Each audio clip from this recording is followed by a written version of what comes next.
10 seconds remaining. Sand King. Ancient apparition. Liquid's turn to pick. Anti-mage. Radiant team ban.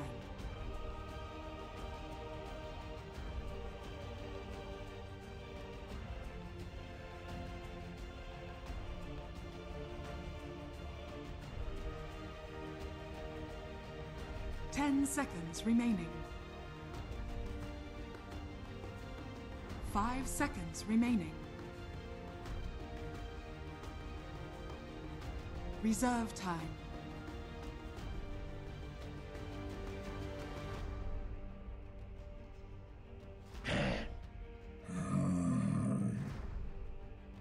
Radiant team ban.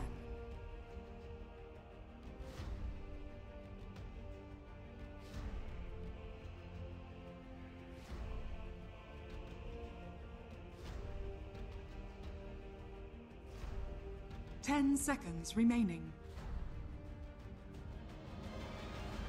5 seconds remaining. Reserve time.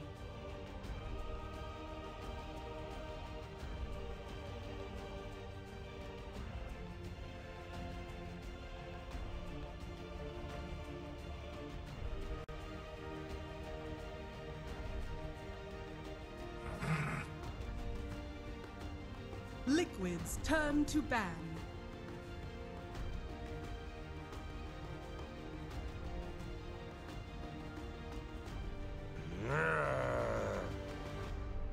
Radiant team pick.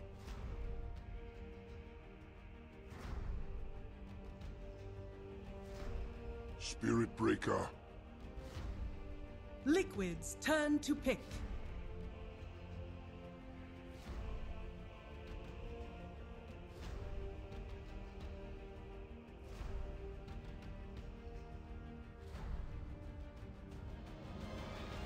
Ten seconds remaining. 5 seconds remaining. Reserve time.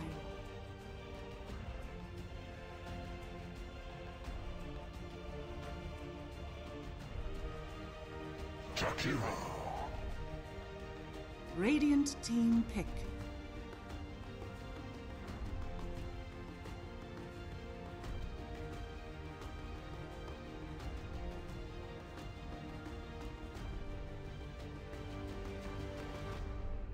Ten seconds remaining. 5 seconds remaining. Reserve time.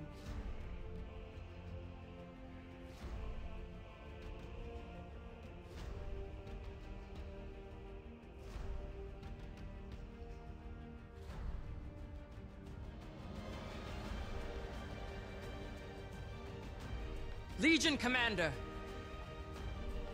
Liquid's turn to pick.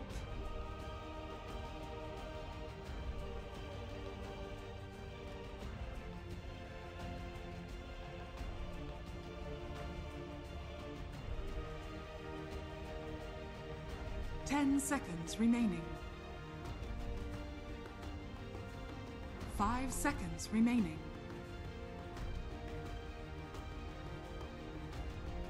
Reserve time. Dark Seer. Radiant team ban.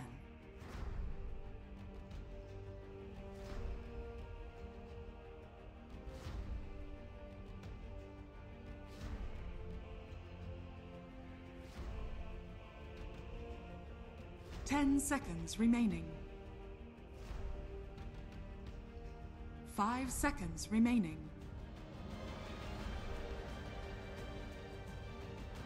Reserve time.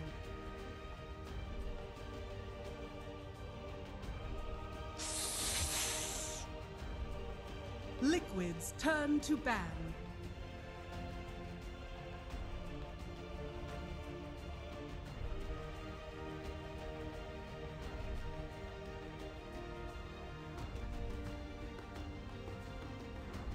10 seconds remaining. 5 seconds remaining. Reserve time.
Liquid's turn to pick.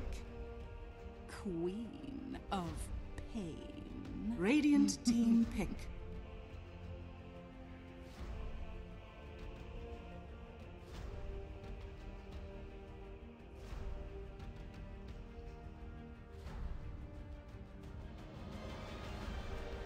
Ten seconds remaining.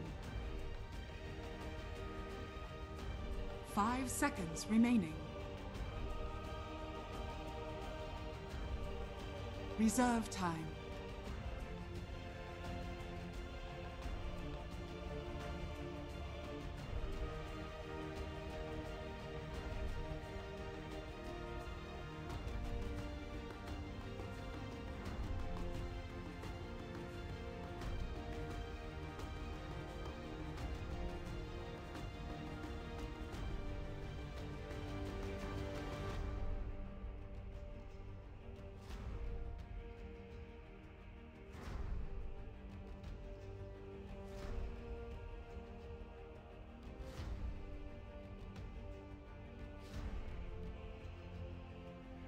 Soul Warlord.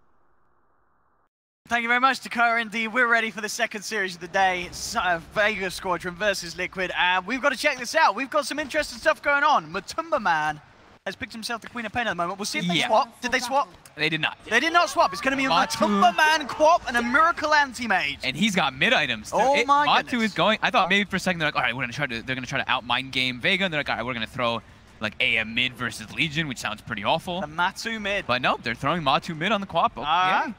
I think the Legion Commander pick actually ended up being more favorable than they initially planned, because it's versus a Queen of Pain, so that's pretty sweet. Because at first it did look a little awkward. We were all looking at the draft, like Sand King, Spirit Breaker, and Legion Commander are on the same team. Look at them going on to GH. Yeah, they're bringing over after life. Bed's getting close to GH. Pops down the Fisher, make sure that Vega don't chase him anymore. And this mid matchup, G on something different, and Timberman himself being rather different. 30 seconds. A lot of fun coming out from both sides. Definitely Miracle on the anti-mage, probably the most anti-fun we've. It is Miracle on his AM. If he gets a free game, we may see something similar to what we saw Resolution pull off earlier today. Miracle's certainly the player that can just carry a game on his back. Anti-mage, the perfect hero to do that with. So 3 out of 4. 3 out of 4 games in the DreamLeague, we've had anti-mage. Yeah, I know what you're talking about though. This is the anti-fun, of course. Like even Troll's pretty anti-fun, but the fact that he's playing with a Spirit Breaker on his team just makes it a lot more fun. Sure. Yeah, Troll's going to be killing heroes. Anti-Mage is going to be killing creeps. Yeah. But we'll see. I mean, as the panel said, when we've seen them do the AM Darkseer before, they may, you know, Liquid may get a little more active with the anti. Yeah, definitely possible. They have done that a lot with the Vanguard build, especially when it's been Miracle. I'll say that they're putting a lot of, they're trying to pressure the AM, but this puts the Darkseer versus the Troll in the 1v1, and Darkseer goes like bonkers in this. He's able to farm double because he's able to farm the hard camp or the side camp whenever he wants to with the creep wave, and you can put so much pressure under Troll and under the tower. Even though he has like regen and 4-man shield, he gets to a point where it becomes too overwhelming for you to build shell spam. Especially because it's a mind control mind control Darkseer as well. Definitely one of, if not his best hero. Yeah, and not only just his best hero, but the way that Liquid works with the Darkseer is absolutely fantastic. Done indeed, and if Vega do come out with any sort of rotations to try and punish him. Mid lane, G versus Matuma Man at the moment, being kept to this 1-for-1 as both supports are forced to stay up on that top lane. CS-wise at the moment, 3-for-2, 3-for-1, very close with these opening waves. Both heroes getting something out of the lane. I guess this is sort of expected. I mean, well, G has the self-sustain to stop Matuma Man from being able to pull him out of the lane, but at the same time, Matuma Man range can keep the distance. Shouldn't really be in any disaster being caught out by the Legion. Top. Afterlife only has caustic skill. Yeah, he's trapped up it. This could be first blood unless they can get some next level body blocks up. Slayer's trying, but Miracle blinks forward. Again, there's the body block for Silent in return. And in fact, Afterlife is going to be kept alive there. Very nice tag team there for Vega. Body blocking Liquid up, making sure they couldn't get the kill.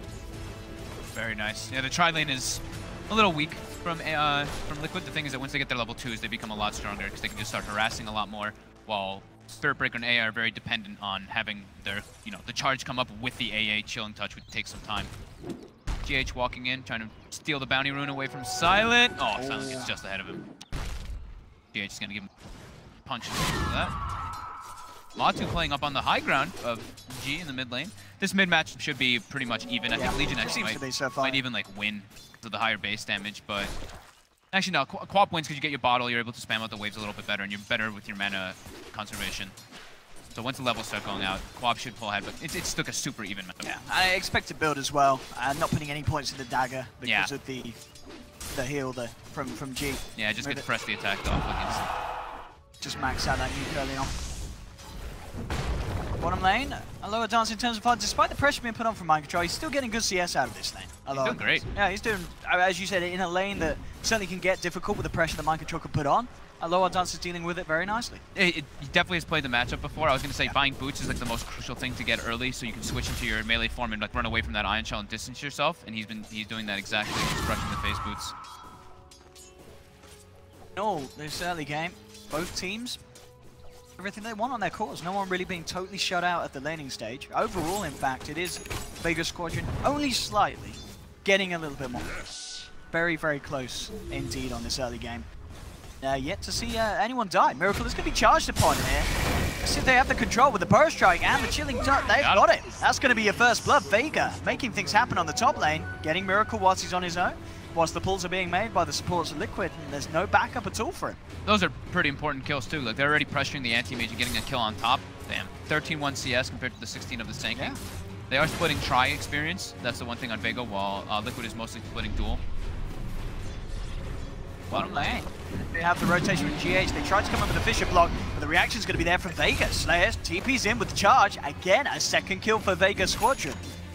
Taking good control of these lanes, making good reads as well, knowing where and when they can make a play and not be punished. Yeah. Did Matu just try to scream in the courier? He's already blinked as well. His blink's on cooldown for 6 seconds. Have they got the damage to bring him down? He's brought down low with that nuke. Yeah, they've got him. Slayer. Sherman the Slayer making the movements. They get 3 kills. They do lose the AA meanwhile up top, but overall the action certainly favoring the side of Vega Squadron. Yeah, definitely. And this is always the guy to watch. We talked about it so much during the league play, during the season. Sayoma, he's been playing incredibly good. Like his roaming clock looks like anything. He's just super aggressive and he makes stuff happen. He always just seems to be in the right place at the right time. It's really similar to the way Gap sort of plays, because he plays similar heroes too with the Rubik and whatnot. It's up again, Afterlife. Miracle on his toes, yeah, with this Burrow strike. Lane G, trouble here. Jason. And GH Pretty deep. I think he's going to be able to keep himself alive with this heal, and he is. Yep. Absolutely okay here. Will be forced back to base, but the kill unsuccessful. Oh man. Quite enough damage at this stage. And that Legion. Top lane again. Charge, looking for Miracle. Get away with this one. They've got the Soul Ring. They can go in for the Furrow through Burrow Strike, and there we have it. Soul Ring into the Burrow Strike. They're looking for the Cold Feet proc, but going to quite be in time. Miracle gets the chance to blink away, and Vega's movement this time around is unsuccessful. Those are pretty hard kills to get. They have to either get a Lucky Bash, or he gets the Cold Feet as the stun from the Sanking comes out, and then the Bash afterwards from the Spirit Breaker charge. Then you can get the Cold Feet to proc. It has to be done before the stuns go out, though. Would one Bash be enough, do you think? It might be. One Bash should be enough. It might just be enough, yeah. Relying on the RNG play happen there. I'm still like, Aloha's doing incredibly well. He is loving life. Solo XP and pretty much free farm. Yeah. Top lane, there's the go being made, but it's going to get punished this time as it's Liquid themselves jumping back onto the Sand King. Vega getting too aggressive on that top lane. Punish this time round. Big kill for Liquid, since it's dual lane versus tri lane, same thing, the experience gets split better, so Miracle almost getting his level 6 now, getting that Ring of Health and that Band of Elvenstein for extra sustain and shreds soon. To life level 4. Aloha Dance showing off on this CS. I think Vega's now happy with what happened, though. They're like, if Sanking just goes straight off lane, he obviously just gets zoned out, he struggles pretty hard, but if they help him a bit at the start, then he gets some levels, he's able to actually kind of stay up there a bit and maintain his own, and they can start making the moves around. Since Troll did super well in the safe lane. He did amazing. Opens up a lot of options for their supports to kind of make the moves around the map and pick and choose where they want to be. Probably want to, at one point, maybe move the AA down toward that bottom lane again, or maybe go for more smoke rotations, because they got to keep their levels up. When you do those aggro tri-lanes, it's really important that you focus on making sure that your supports don't get under-leveled, which they are starting to already. They're only level 3 on them compared to the level 4 Jakiro and almost level 5 Jakiro and almost level... He's going. XP, a bit of farm here with aid from Mind Control. Take what they can away from Aloha Dance. In time up towards the top lane, bit of a move. They did have eyes on to Kuroki. Ready to quite dive up deep into the... Right back towards the mid lane. Matumba on his toes. There's an AA in the neighborhood. Just seeing Matumba very much struggling to try and G fully out of the snake. Miracle slowly climbing back in terms of farm, but definitely the core to have the hardest of times in the late stage. Charge goes through from Slayer. He's putting a lot of pressure on him, though. It's like Afterlife is literally hitting every single creep with the caustic, so if Miracle's like not wanting to walk up and get harassed by it and missing a lot of CS because of it. And they're keeping that aggression up. They rotated the supports back up anyway, and still keeping it in the face of the anti. Radiant's middle tower is under attack. Level 7, nearly level 8, has a TP, has a DD, definitely in a position to react to any sort of dive that's made from Vega Squadron on the side lanes. This sort of plays to happen. Vega Squadron for the most part keeping it safe. That one overextension up top that got punished. It's the rotation for Liquid though. They found themselves G on the Legion Commander. Have they got enough damage? They do have a Sonic Wave, but Matumba he's holding on for it for the time being. Doesn't want to pop it immediately, and this is going to give G time to duke it out. G's going to survive, and now GH is in trouble. Aloha Dance is coming with the rotation. A quick bash from Slayer to hold back the quad, but the Matumba will jump in, looking to try and finish off the Spirit Breaker. GH holds them back again with the stun. Slayer is actually... He's going to live. They're going to look for the deny, and they'll get it. Aloha Dance denies the Slayer. How are Liquid getting no kills out of this? They're forced to run away. They get nothing. Matumba, at the end of the day, I mean, he was jumping around. He did not want to pop his Sonic Wave, but that cost them a situation where they don't get anything out of that movement. And a lot of wasted time. Yeah. Darks are even rotated, committing in GH's whole movement too. In hindsight, yeah, Matu probably wanted to expand it, but he didn't expect them to actually be able to get G that far away. He got that kill onto G, but yeah.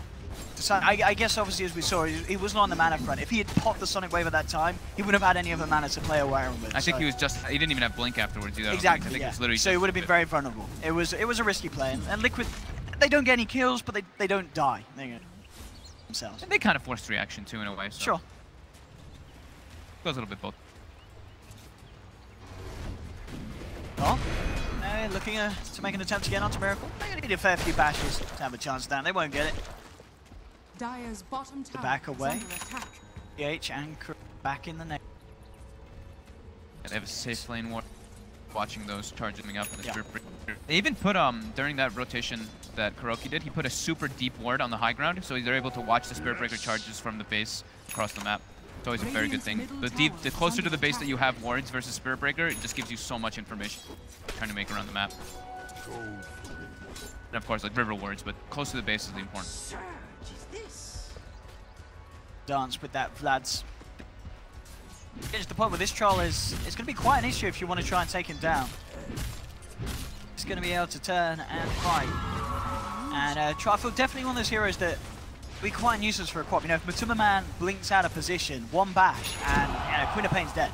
Yeah. If Aloha Dance focuses onto him. Yeah, very low armor hero versus Legion and Troll. Looking for the cold feet proc. This is going to happen there with a quick blink out. They get Dio the tower. get the tower, yeah. Unsuccessful deny attempt from Vega Squadron. bo3's building into a Yule Scepter to try to stop those charges and all that from getting out. Mana regen to the Veil build. Since not crazy amount of magic damage. It's Earthshaker, Darkseer, and Jakiro spells a bit help, but he wants to have his own type of save for himself with that Yule Scepter. He's going to try and make a bit of a go here onto Aloha Dance, but a charge is coming through onto Matumba, and already Aloha Dance deep behind the tier 1. This is not a dive that Liquid make. They have got all members down here. At the least, they could look to try and finish off this tier 1, but I mean, Vega Squadron, they're heading over. They're ready to react to this. They want to be able to peel the aggression away from the anti-mage farm, but I don't know if they can really test when they have only half mana on it on Quap. Charge coming out. Halfway. The vacuum stops it anyway. Yeah, neat little play there from Mind Control. Vega on the toes, and as you said, overall, this works out for Liquid. They've got Miracle free farming up in the top lane. Space created. Yeah, GH as well, getting some much needed levels in the mid lane. Still level 5, almost 6. Hero now is level 6. How are we doing on the other supports? Spirit Breaker 5, AA almost 6. So they should get anything time. GH mid should definitely get brought down here. This should be the first duel of the game as well. Oh no, he's dying too fast. No, don't die yet. Oh. Now you can die. There we go. That was close. G didn't nearly get the bonus damage. Did Silent uphill miss? I think that could have been. Oh, well, yeah, it kills a kill, but yeah, getting the dual damage is definitely important. And definitely something to watch out for now. The fact that we've got the ult on 9 from AA and a duel into the blast. It could be easy pickoffs for Vega. They can even get like pickoffs with just really the supports across the map, right? True. Spirit Breaker charge with the old Spirit Breaker ulti, plus Troll ult on top with an AA blast. They can maybe even kill like a Queen of Pain with that type of committal. Definitely. Especially because now Spirit Breaker with Earn charges, the Earn makes a big difference when you have the AA debuff on people. A lot of aggressive potential from Vega Squadron. Just as, you know that they like it. We've seen them in League play, run this kind of style countless times, and they have great success. They have a more aggressive lineup too. Liquid's is more of a wait for the AM to get around, get online, very passive. These other 4 heroes are the ones that can fight. Top lane though, GH trying to wait for his Echo Slam. He's waiting for level 6, maybe try to go for something for Afterlife, but just shy of it. Like 1400 towards the blink. Aloha Dance, Gasha in hand. Tries best to apply some pressure on that bottom tier 1. Afterlife. Forward here. Bit of a wraparound coming through, and yeah, they'll drop the Echo straight away. Ice Path to follow through, but Afterlife still gets the chance to Burrow Strike out. They should have enough damage to find him. Ooh, he's falling low. It will pop. Can they get a kill in return? That's the question. This could be a pretty big Ice Blast coming in from the southwest, and they've got it.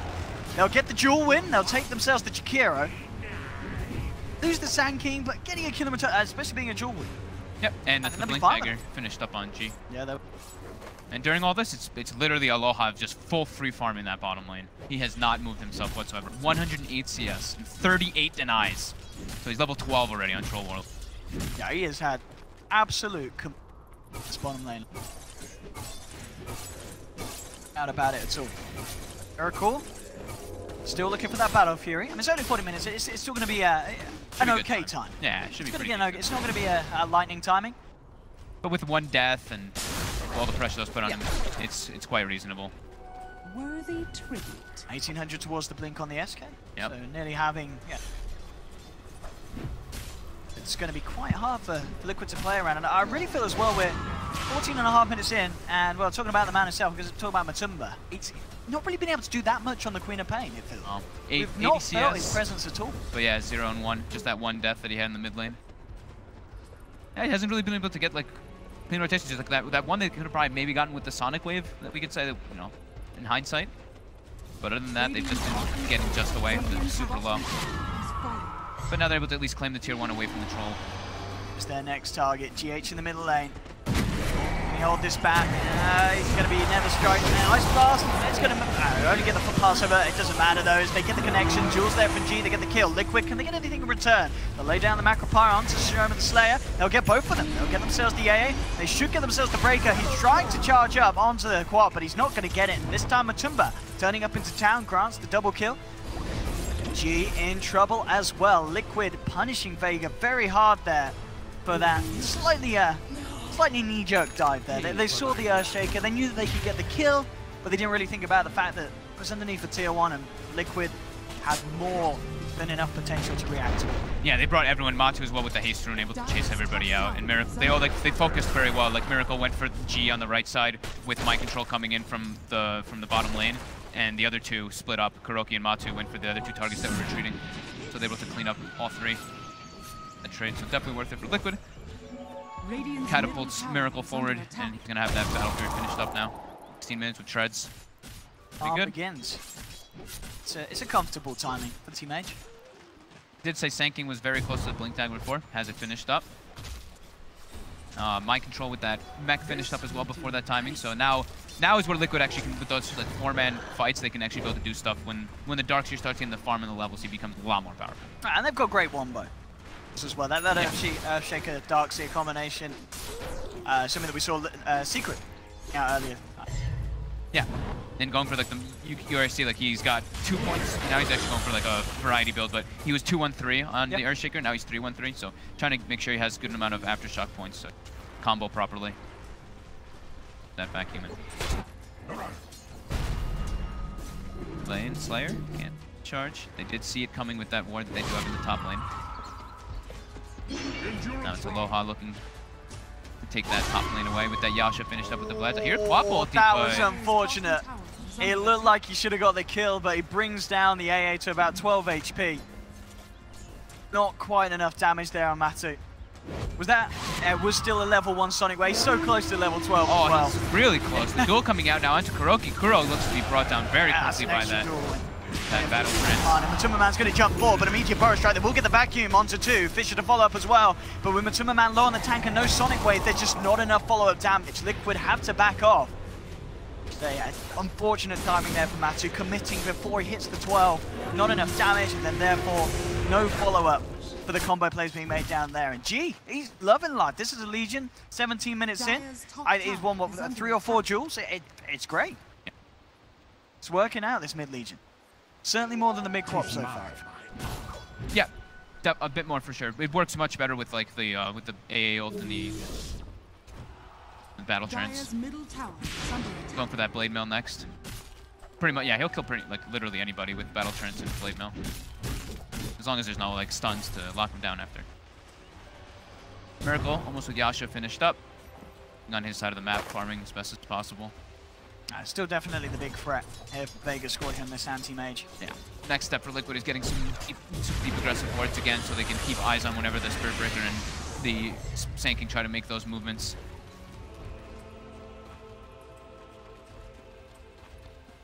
Speak in the bag.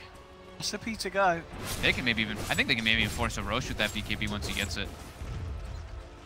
As long as they don't clump for that combo as we were talking about previously. And they're ripping on their toes. Constant charges being sent his way. They follow through. They're making it very hard for Miracle to really show too long on the map. Has to keep it safe. Has to keep it by the neutral.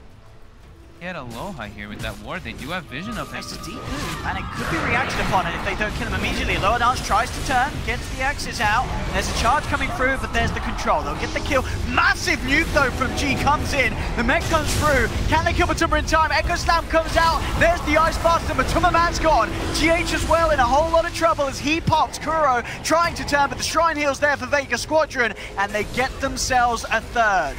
Great reaction and grouped up absolutely perfectly there for G to just send those arrows flying down. Instant reaction from G to TP, and everyone else just starts rotating. It's a tough place to go for that kill. They took him a little it took the Liquid a little bit longer than probably expected to bring that Troll Warlord down because of how tanky.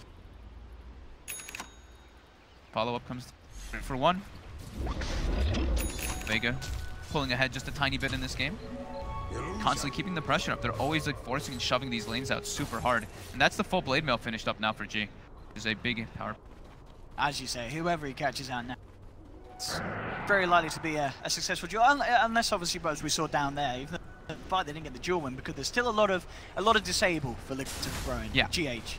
Getting the spells out. Stop him from them. As you blink, picked up for mind control, so as expected, setting up for this Shaker Darkseer combo. GH is pretty close as well, 600, so that combo will definitely be coming out in the near future. But still maneuvering as like a trio pair while they just or a quad pair while they just have Miracle. Trying to get that Manta style up so he can actually become a fighting force inside of any engagements. Now Miracle's still certainly on track. Top of the network. A little bit, maybe behind what he wants sure, to, a but little bit, because of the position that they're putting, he probably goes fine. A little bit behind maybe Standard Miracle. Overall, definitely hasn't been punished maybe as much as Vega would have wanted at the start, but he's called back up. It's going to be the farm game now. Avoiding these movements, which is going to be hard to do so as we've seen, because Vega Squadron have such an aggressive and such strong pick-off. As long as Liquid's able to keep shoving the lanes, that's the beauty about having like Darkseer with Queen of Pain, and Jakiro's pretty decent at shoving lanes with Max. Since he went to Max Dual Breath, if you saw, he only has a 1 point in Liquid Fire. He went for 4-3-1 right now, so he's actually able to like push those side lanes in as well, and that lets them open up into more space for the anti-mage. Always shoving lanes in onto the enemy side so they don't know where you are or where you're farming. Short pause here. We should soon be able to get us. Did they say anything? They hadn't said anything. What happened? So. Minor. Internet, Touchwood seems to be fine. We're still going out on the stream. But 7 at the moment. Liquid with a, well, I say a slight lead. It's less than 1k. Pretty much neck. And turning into one of those games where you're putting a lot on the anti-mage. Yep. But considering Liquid's lineup, it certainly feels like that was the plan all along. Yeah, I mean, they first two picked it. Yeah, they first two picked it, yeah. He can hit a critical mass point and he can be super powerful for all this, but later on, if Matu isn't able to find stuff with his Sonic Waves, he's definitely going to start falling further behind. He's already number 5 from the bottom. Given that Lincoln Sphere next up to the Yules as well, so building defensively. Quad. Nope. There's a search coming out of this game from him. About staying alive, being a nuisance in these fights, and just making sure that you keep that ult off. Silent just went on a big warding expedition. They not only have placed 2 river wards, but now they placed 2 deep aggressive wards to watch the anti-mages in the defensive jungle. Should be BKB gold done now as well for Aloha Dance. So huge amounts of Liquid's potential being shut off by that. Very, very strong BKB game. As long as he gets the BKB off, this is now going to be the battle of initiation. The double blink daggers, I believe, are finished. Yep, they have it on Darkseer and Earthshaker now, so it's all about who has the vision game to get it. But like we said, as soon as he gets the BKB, probably going to go straight for that Roshan. But I mean, this is Liquid is set up. They can punish this. GH comes in straight away with the snap, no messing around. Jump forward as well. They're looking for the combo here, bring them down low, but it's in fact Vega that come out on top. They've already taken out the Shaker. BKB out just in time from Aloha Dance to move in for a second, and G's not done. Jumps up to the high ground, had the duel onto Matuma Man, and they find themselves a third. Miracle will clean up the AA. Damn. Overall there. Did you see that by G? I was playing on the left side. No, removing the stun off of Aloha so he can get the BKB off. Because the Echo Slam, he has the chain stun, but he purges off the little mini stun that that comes out from that. G Legion. Yep, Aloha's just able to press BKB and he turns the entire fight out just from getting pressed the attack used on him. So beautiful positioning there from G on the left side of the pit. Absolutely, yeah, perfectly done. Yeah. And in a situation where it looked like, well yeah, as you said, if Legion wasn't in that position to do so, it would have gone a hell of a lot worse. Yeah, if he gets hit by the fissure, if he gets stunned up, he's not able to press the attack that initial stun off. Aloha won't get BKB off. He might just get bursted down at the start of that fight, but completely different situation because of... Now Liquid dissuaded from fighting for quite a while probably after that. Blowing all their ultimates for that. Yeah, they literally used like everything, and able to get anybody. Well, they got the A. Oh, they got the A. Miracle Yeah, got but the A on the side, but just- not what you want to take in trade for losing 3 of your own and the. Yeah. To the man. 4 here onto the AA.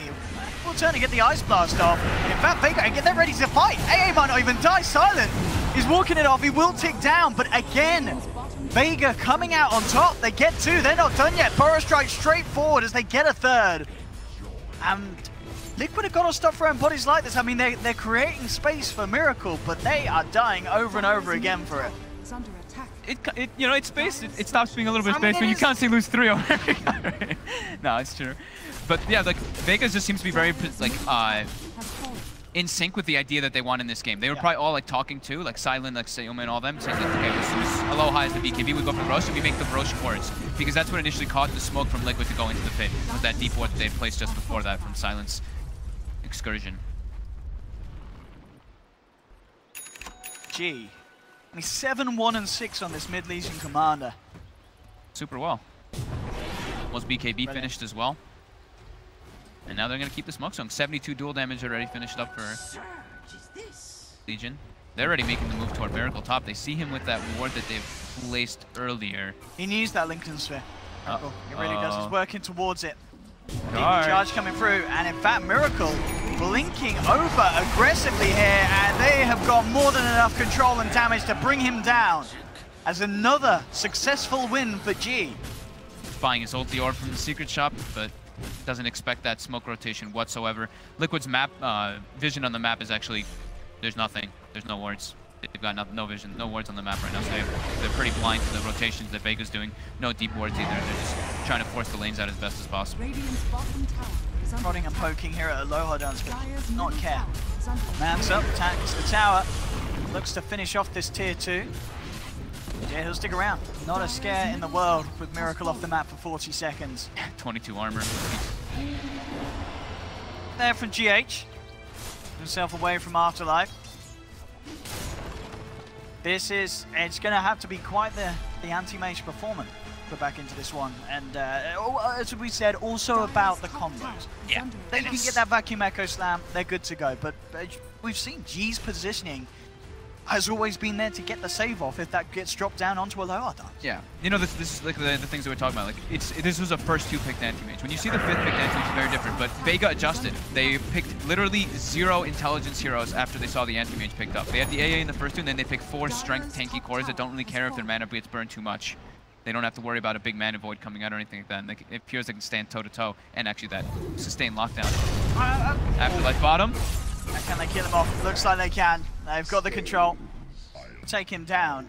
I mean, it's nice because, you know, Afterlife, he's not some kind of poor old Sand King. He's a big old hero. He's 9k net worth. You know, 26 minutes in, he's got bots, 4 stuff, Blink. He's feeling great. Top lane, though, tell you he's not feeling great. Kura gets jeweled straight up by G. Another victory. Bottom lane, Slayer. Is he going to get out of this? He is. Just charges away from the 3 of Liquid. He'll make the movement trying to find him. But again, it's these trades where Vega are just finding more out of the map. Space may be there for Miracle, but it's just not seeming to pay off at the moment for Liquid, as Vega Squadron are getting everything their way. They're getting super good reactions coming out. Now since they saw, you know, Liquid just went on an aggressive maneuver, the gem gets picked up instantly by Afterlife. So they're like, okay, they want an aggressive move. They probably placed wards after this aggressive move into our jungle. They didn't place the wards, but I think the idea behind it is very good. And even little items like, you know, Silent, going for the Rod of Atos. It's going to be lovely against him. Kind of play around the Manta. So good. The Atos plus the cold feet combo is just amazing. And yeah, Whoever Atos versus Quap and AM, double blinkers. Dire's bottom tower. Didn't Superman get his Lincolns complete yet? Radiant's No, he's still middle working on tower it. is He's under attack. really far. It's a slow game for the Quap. Dire's bottom tower Bottom lane, Vega ready to push once more. They've got the full 5-man down here. See how they can hold this one off. Slayer's actually going to come across with the charge and the Nether Strike onto Kuroki. Bash is there. The surge out will be time from mind control to keep him safe. Vega will get the tower. At the same time, Miracle does claim a tier 1 from the top lane. bottom tower is under attack. All about the space they can make for this anti-mage. Really is. Dire's bottom tower has fallen. They got to keep forcing those lanes in. making sure that Vega keeps reacting to them rather than the other way around. But yeah, it's great that Anti-Mage is farmed, but the thing I talked about in the last game, you know, you want to be looking at those core matchups. Anti-Mage versus all three of the cores is just not really that great. Troll, Legion Commander, and Sanking AS in a way, he's pretty good, but the other two, definitely not great versus 1v1 kind of thing. And look who's got caught out. He's given the duel. There we have it. G walks in. Another win, the 900th victory on this man. 122 stolen damage, 28 minutes in. It's pretty that is a lot of damage at this stage of the game. I mean, this is one of the best Legion performances I've seen in a while. Obviously quite a different one, as we're not used to seeing the mid Legion.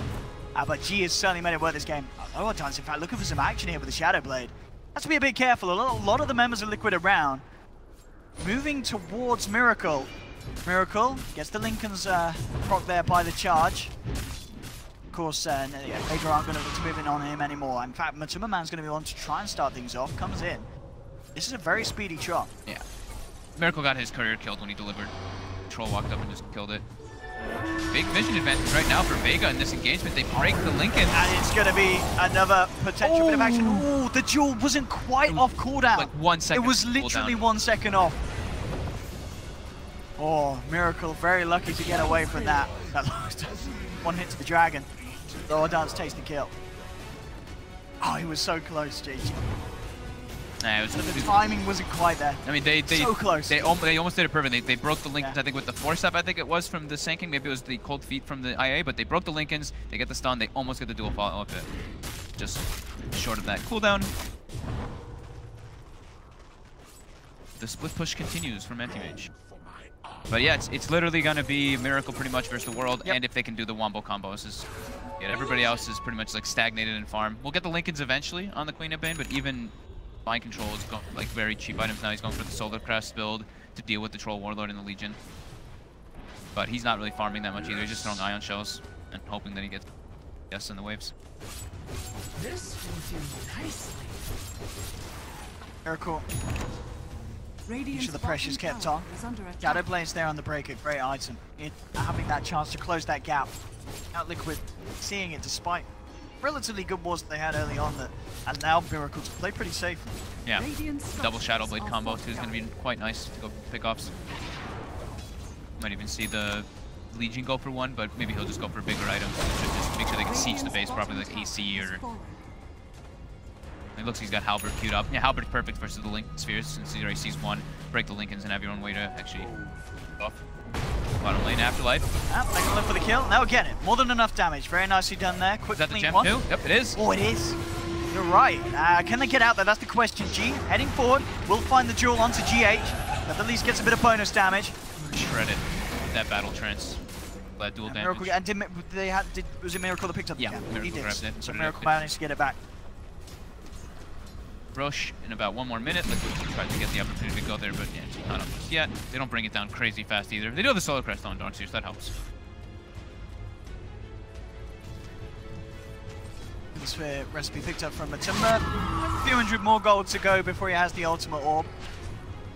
Then certainly a little harder for them to catch up with the Legion plays. Yeah. But still very limited in what he can throw out. And still, like, it's late, you know, it's 32 minutes, he's gonna have to duel with Lincolns.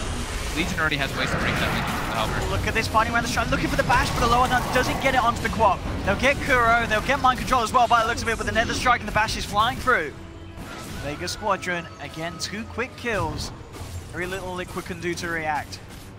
Matuma, he was lucky to get away with his life there. 1 bash and the quad would have been gone as well. Yep. This game, very impressive performance so far. Yeah, No doubt about it. Aloha and G have been having spectacular. Absolutely spectacular. Super farmed. 317 CS on one of them. How much on the other one? 34 on Legion. Good job of keeping those waves pushed out.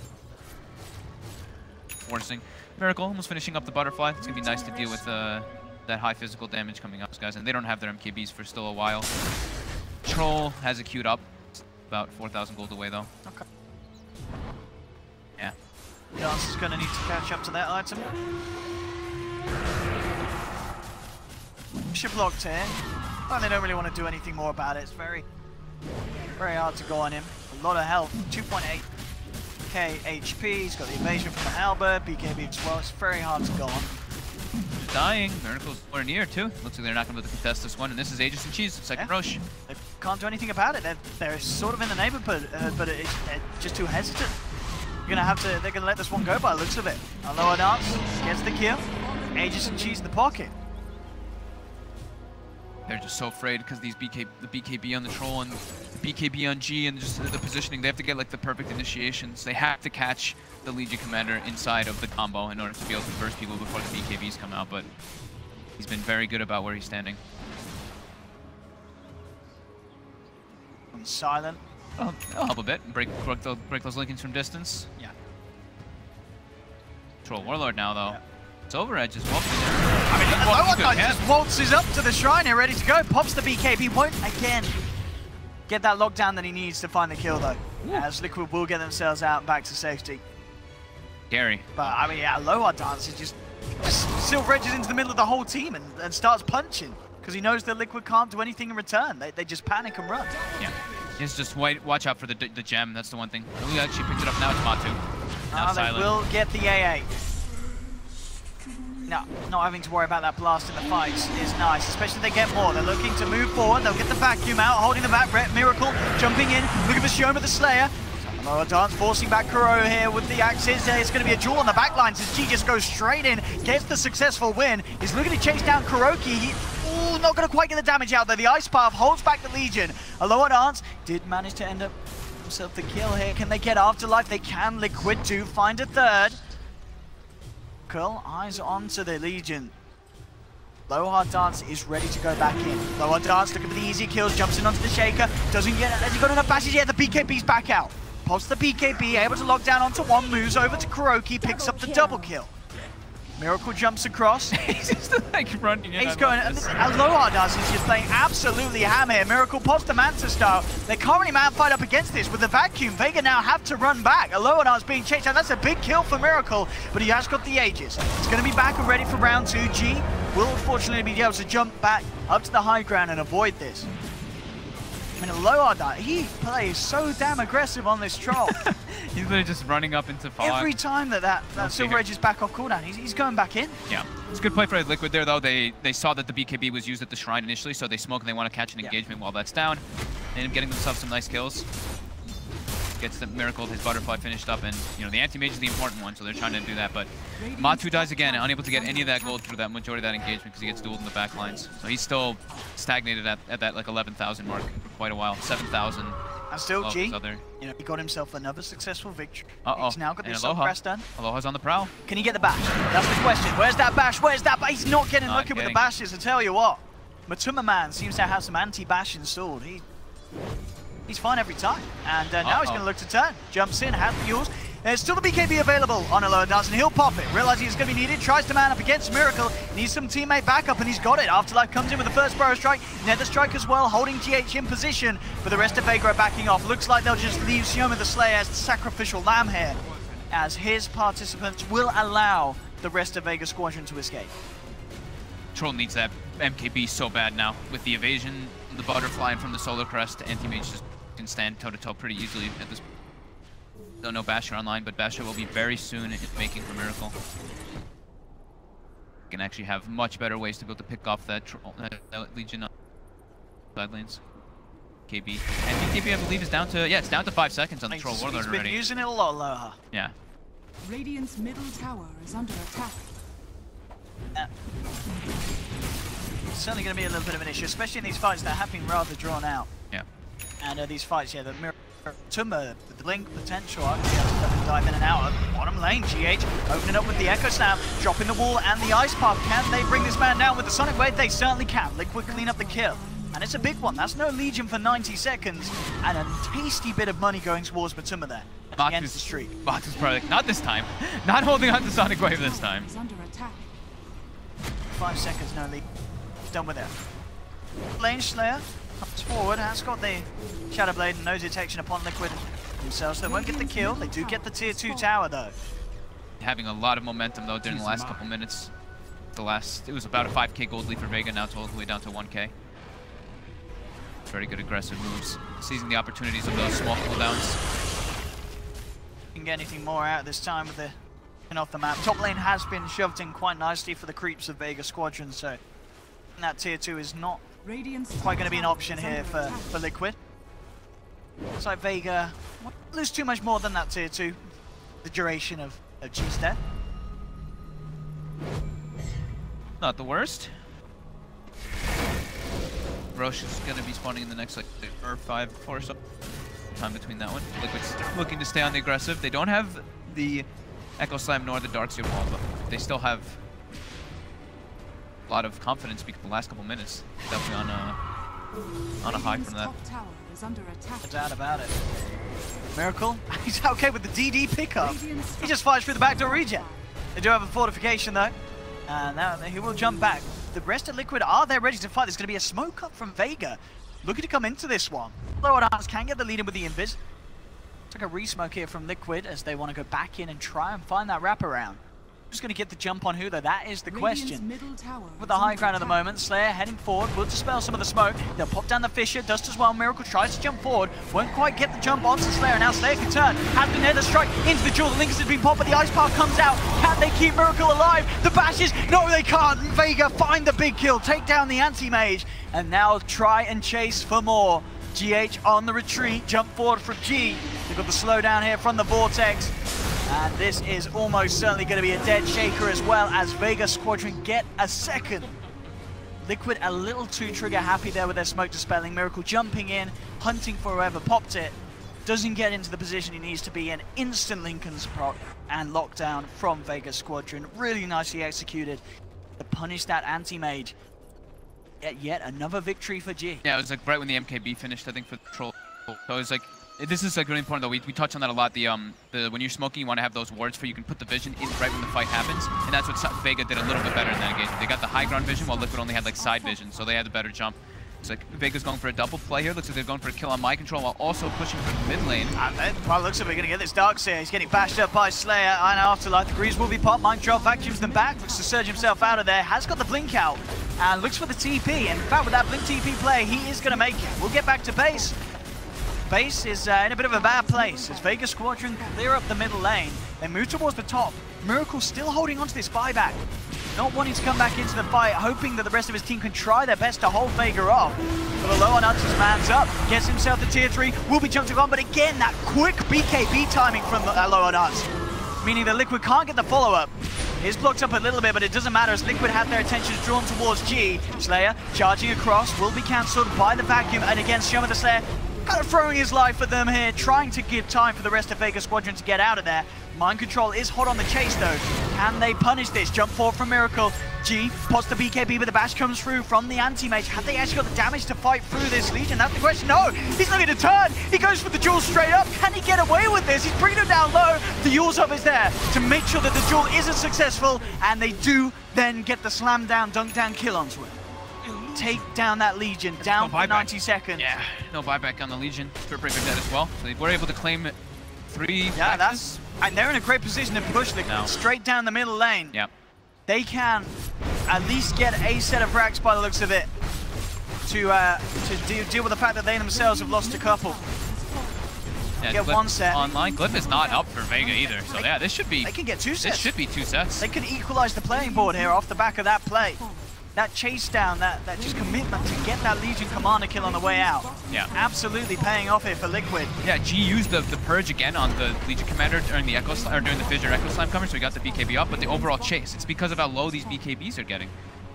They're not able to fight during them. They have to just like pop BKB to avoid like a stun and then just like bail. So they can't really fight without them. Look how rich this Sand King is, Fox. What do you have? He's got 6.6k gold in the bank. Wait, really? Yeah, you're right. That's a rich Sand King. Have I not clicked on him in that long? I saw them, like he bought a gem earlier and that was the last thing he bought, and that was quite a while back ago. So. I think that was about the 26-minute mark. Yeah. Then he's just been holding on to the He's gold. just been banked up. Okay. Deciding what he wants to do after life. Going on the Sheepa's Guard. In the river, they've got the bashes, they've got the damage. A low hard dance. If he gets that bash, he gets the kill. This really time, this time he finally gets that bash. He primed the bash. He primed it this time. Seconds, no quap, and Matsuma does have that buyback available. We're seeing Roche is back up. This is perfect for Vega if they can get away with this. I mean, with a quap down, they should find this. Abyssal Blade is complete on Miracle. What's the goal looking like, Miracle? Did you go all in on that purchase? I still got a bit of gold. Okay, so buyback is still good for the anti-mage. Yeah. It's heating up and down as we can see. To life with the Invis rune, keeping guard on the high ground around the Roche, making sure that Liquid are not thinking about contesting, and indeed they are not. They have no inclination of getting involved in that one as Vega get away with another Aegis. Still, yeah, it's very tough. Close game. Similar situations though, he need to get those double vacuum. Both teams need to get these double kind of initiations to have the fights go well for them. Otherwise, it's just a bit of a bloodbath. Slowly shoving that bottom lane. Quite aware of Miracle's presence near. Abyssal, I mean, can he go for... I guess he can't really. He's not going to have enough on his own to solo. Much health, 3,000 with the evasion as well. Doesn't have MKB on anti-mage, so definitely a really hard kill versus all that armor. 9 armor and 3,000 HP with only a 900 mana pool. Maybe if he gets like chain bashes, it would be pretty hard to kill though. Miracle's certainly doing a good job with keeping these lanes shoved out. Yep. Making it very hard for them to push it back out. Oh, was it with the Legion? I think he went for the plus dual damage. Yeah. Lovely. Why not this game, right? I had the amount of successful duels that he's had. He's only had to use press the attack in one situation anyway, so he doesn't need it every time it's up. He just needs it on those first blown initiations. Shadow Silver Edge up. Big bash. There, it doesn't even need the actual proper bash. He only gets the MKB mini procs. It's enough. Kuro's gone in a few swift swipes of the axes. 400 damage per hit. Yeah. He's doing too. How's Matu? Matu's still a bit behind, but recovering. You know, Shiva's now finished up, on the way toward an Orchid afterwards. Bloodthorn for. I mean, I guess in defense of Matu's farm as well, he's on a side with Miracle anti-mage. You know what I mean? Miracle taking the vast amount of potential farm from the map. Very hard for the Quad to find a place. Queen of Pain, not particularly the best farmer. Yeah, you're good at shoving lanes at the side lanes and stuff, but you're playing versus a Spirit Breaker and versus an AA. So that's what we were talking about. Is like that fear factor. Legion Commander got a very early blink dagger. You don't want to get caught going for those execution side lanes. Look at this, Vega just walks up into the base. They've got the creeps close enough on the other lanes. They're ready to try and take some more structures here from the side of Liquid. Tier 3 falling down low. Yeah, indeed. Aegis, BKB, a low on Arts, not scared at all. Moves in for more. Miracle will jump forward. Looking to try and bring him down. Has the Abyssal Blade drop and the Mana Void falling down low. But low does. He's still alive here. Finally gets vacuum back. There's the Echo Slam. They've lost the Aegis on the Legion. He's going to be back for round 2. Shanking down. Immediate buyback. He does have the boosted travel to get himself back into the fight. They find mind control. He buys back G. Looking towards the H. They get him down with a nuke. That's going to be a second buyback from Liquid. They're all coming back into this one, trying to hold these racks, and it's working for the time being. They take down the AA. Quick burst strike down to the low ground, but the jump force there from Liquid. They have the ult set up into the ice path. They will hold. They get the double kill on Miracle, and they keep those bottom racks alive. I mean, they have to buy back there. They have to defend these racks because otherwise they get mega creep pretty soon. There's only one ranged Rex left top. But just, I'm surprised Miracle ends up surviving. He's in like the midst of the fray, and they just end up having the fight get so chaotic on the other side with a beautiful vacuum combo that they're able to peel the attention off the anti-mage for just long enough for him to survive. Nicely executed. Nicely executed actually by Vega, but Liquid able to have those buybacks to have them bring it back, and good vacuum from mind control combo from GH. Of course, on the back of that as well, it was a dieback from Afterlife on the Sand King, so he's down for 60. See what Liquid can do with this. They smoke up in the middle lane, Aloha dance. Again, very deep with the Silver Edge. I mean, he doesn't care that he's got 2 teammates dead. He wants to find action. We'll see what he does here. He may respect the fact that the rest of Liquid are indeed off the map and moving over, and yeah, he'll back away. Won't go for anything too crazy, too brash, as he backs off back to base, and will hold off until the rest of his team's back alive. Up here, Matuma Man jumping forward, and with the Shiva's Guard, they're going to go in on this. The Abyssal Blade is dropped down. Miracle blinking forward, but there's the charge through. The Ice Pass as well connects onto Miracle, and they've managed to get the dual lockdown as well. They park the Lincolns, catch the anti-mage, take down Miracle. Can they get more? Slayer falling low. Matuma Man nukes him, jumps forward onto G with the dagger. Kuro mind controller there as well, as they surround the Legion Commander. G trying to fight back, but the Ice Pass there locking him down. Mind control gets the double kill. Quid losing the anti-mage, but taking the overall momentum of that fight. Down G. I mean, again, we're seeing how good Vega are at making sure that they can catch out the anti-mate. They did everything they needed there to kill Miracle. This is a hard kill for them to get on Legion Commander with the like everything we were talking about, the armor, the evasion, and everything. But right when they've been able to proc Miracle's Lincolns, they pop the battle trance right afterwards. Straight in with the torch. And look at this damage. Just absolutely melts. They get a nice Ice Path vacuum combo, but with the BKBs being up at that point, they're able to just focus down Miracle. But yeah, they did kill the Legion. Radiant's top tower And there's no has buyback. fallen. Oh no, there is. Whoops. It does have buyback, but it looks like they're not going to be able to force it. Yeah, they don't need to force it. Gives Matsu a little bit more gold too, because he got And look at this damage! Aloha does it just in, on the base! He doesn't need creeps, he just fights through the backdoor protection! And he's out. And he gets the melee racks! Oh, that's beautifully dirty. Very little that Liquid can do to put a stop to that. They need the anti-mage and the Abyssal to have any sort of hope to put Aloha Dance off doing those plays. But when the anti-mage is dead, Aloha Dance, he knows it's just a free house to Silver Edge and do that. He can very easily secure the mega creeps for them by doing that once more. Yeah, he's been styling this game, like with no fear whatsoever. He's had a great 8-1 and 16. Yeah. I mean, I remember back in the league play, I'm pretty sure he played Troll a lot of the games. He's definitely one of his preferred heroes, and we are certainly seeing why in this performance. And he gets the Miracle Anti-Mage nonetheless. That's a pretty hard carry to match up against. And they left him alone. He is doing it. He was that was a solo save. So then he gets a Darkseer. Yeah. Definitely something to look back and watch upon. If you want to know how to lane a Troll against a Darkseer. Yeah. Low Art is the man to watch. Now down in the jungle, Matuma Man, self-using up, trying to keep himself alive. We'll be able to blink away. Quid disengaging. GH is back up. The big form of lockdown, that instant sable. Listen, again, another quite a treat in terms of what we've had here. So, first series was fantastic. The second series, this is only the opening game one. It's all these anti-mages. It makes the game go a bit longer, but see, but at the same time, exactly, it's not been boring anti-mage. No. There's been a lot of action elsewhere. I mean, the first pick Spirit Breakers and stuff will cause that to happen. Oh, they're going to jump in onto Lower Dance, but that Force Mage is saving. The vacuum wall comes out, but Lower Dance gets the BKB off in time. Vega looking to disengage though. They know that they don't have the advantage here. There's BKB running low. There's the follow through. You'll set him into the Sonic Wave. Mana Void. Lower Dance is down, along with Shoma the Slayer. Liquid get 2 very big kills. There's a buyback available for Aloha Dance. Spirit Breaker doesn't have that luxury. Big net worth going for them for that kill. Silent Hitty has it at Aghanims, and that can certainly be huge at putting off pushes. That series. High level too. 21. Got that 8% Ice Vortex slow and resistance. It's not massive, but yeah, finishing up the Aghanims, level 22. That's great for the. Making it hard for Liquid. They'd love to force out that buyback from the Troll, and they may be able to do so with the pressure that Miracle could put on. He's straight up to the tier 3s. Look at him jump forward. They put the Lincolns. The Manta comes out though. There's the Burrow Strike and Epi. Absolutely huge. They're holding the 3 of them back. Miracle trying to man up though. Turns towards G, but G gets the BKB off. They've already put the Lincoln. He has got the Jewel, but the damage is not quite coming through here with the evasion and such. Miracle, he survives. Blinks out. They've lost the Legion here. They've not brought back left on the Jewel. Oh, sorry, on the Troll. He's not come back into it. G's actually going to be the one to buy back himself on the Legion. Matuma Man jumping forward, looking for Afterlife. They've got the Yule set up.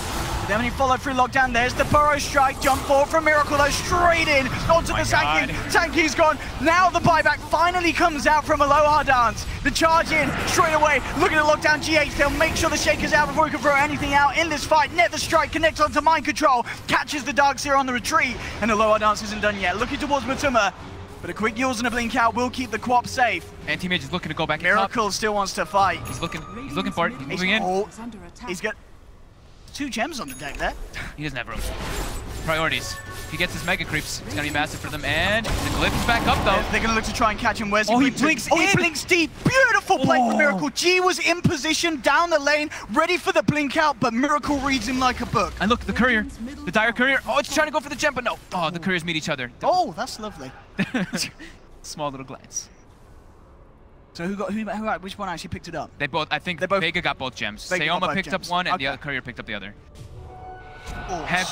Heavy committal coming up. So both teams 2 buybacks. hanging on by range racks. Oh, we got 2 range racks on the side of the. Yes, Liquid has 2. They have the bottom and the top one. This one is at 140 HP though. That's it. Look at where Miracle's positioned. He's already ready he to wants blink to down go the back side. in. He's gonna backdoor this. Yeah. For sure. Do they have fortification? It was just used. It was just used? This is Okay. this is gonna be Mega Creeps for sure. Oi, oi, oi. Yeah, he's got it. There we go. Look. Radiant's top barracks. 8,000 gold in the bank too if he wants to finish up that MKB and swap items out to be able to do damage to the troll better versus that evasion and versus the Legion commander. But it's Mega's time. Hey, what do we have Wow. just picked up on the Legion?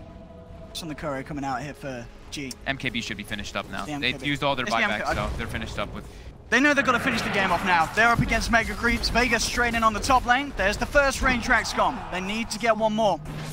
Darkseer's up in 10 seconds. Mind control with that Hex finished up too. Miracle now bought a full BKB for this engagement. They've got an E-Blade on Kuro. He is ready to poo some moves.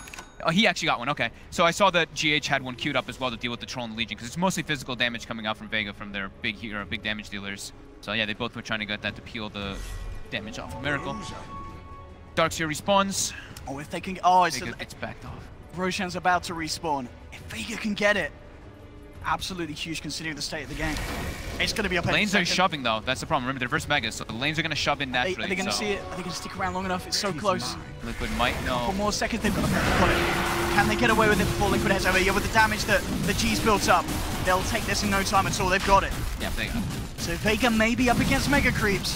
That helps them a lot. They've got the Aegis and Cheese. Since they don't have the buybacks on either the Troll or the Legion, it's going to be pretty important to have that as long as they don't get killed before they can use the cheese. Here we go. Afterlife has been spotted out though. There's the Hex trainer. Miracle jumps in. Afterlife got Slayer. Actually trying to turn up to the fight. Commits with a Nether Strike. Charge through as well. He needs backup and he needs equip, but he's not going to get it. The Ice Bomb comes out for Kuro. There's the jump in from G. Has the duel to Shakira. Shakira's down. Buybacks immediately coming out from Vega Squadron. Both looking to return to the fray. On the sideline, Afterlife comes in with a Burrow Strike. Immediately on to one of them. Have they got the damage to finish off G? Just thought they have. They'll take down GH, but GH and Kuro buying back in. Miracle pops the Aegis, takes down the Troll. Charge forward will be cancelled as Superman holds by the Spirit Breaker with the Yules, but Afterlife in with the episode of the Burrow Strike as well. BKB popped out from Miracle, just picked up, trying to bash up against the lower does, but he gets the BKB out himself in time. The Superman has the Linkers procced, ready to go back in though. Miracle, the BKB is going to run out. Slayer charges away.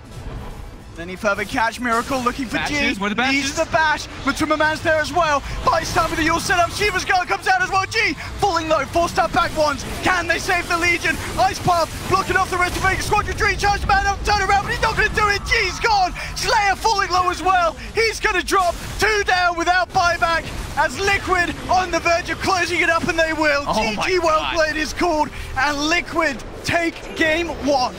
Ooh. Clutch little plays just came out there. It's like literally like the Hex from Darkseer coming into play in that top situation when they're pushing, and then Miracle's decision making to go back in over and over again to get that Rax and clean it up, get the Mega Creeps. Both teams played super well. Vega overall had more of the advantage in the game, like taking those multiple Roshans, and they were pressing the advantage over and over again, but small situations allowed Liquid to bring it back and get those Raxes. What a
Reserve time. Clockwork!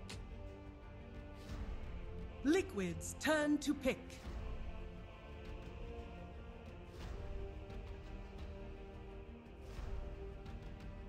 Sand King. Zeus. Dire team pick.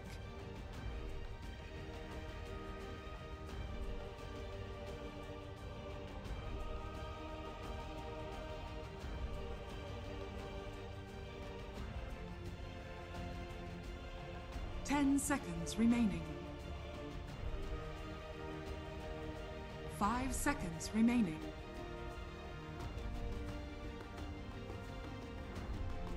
Reserve time.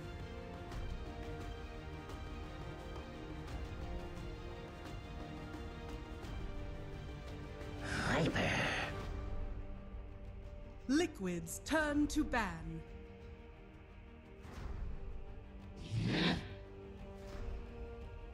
Dire team ban. Liquid's turn to ban.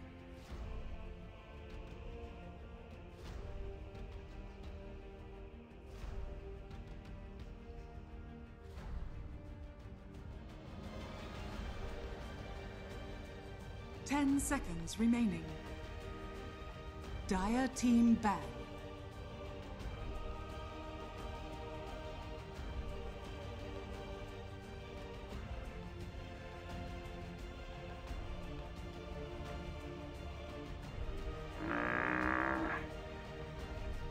Liquid's turn to pick.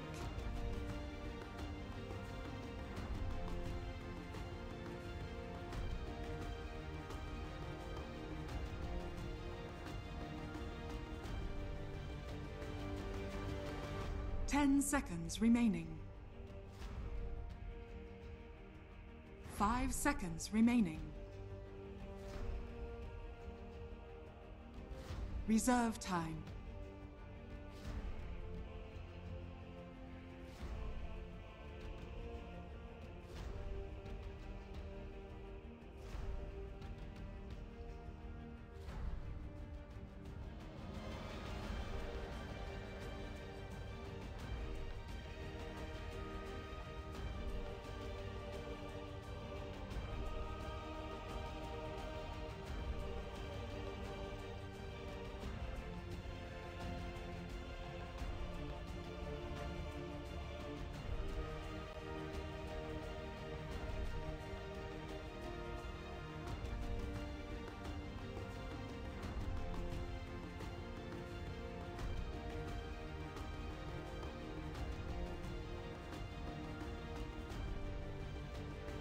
Juggernaut.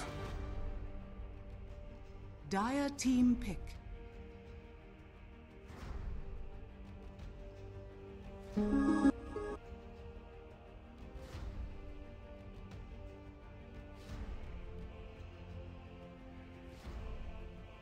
Ten seconds remaining. 5 seconds remaining. Reserve time.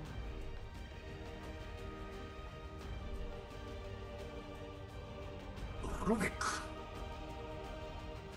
Liquid's turn to pick.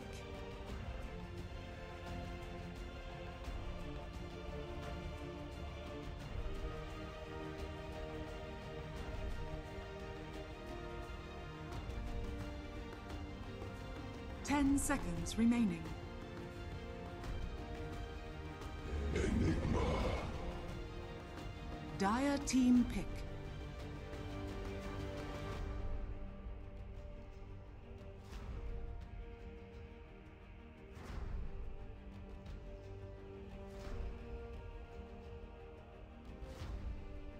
Ten seconds remaining. 5 seconds remaining. Reserve time.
Sven stands ready. Liquid's turn to ban.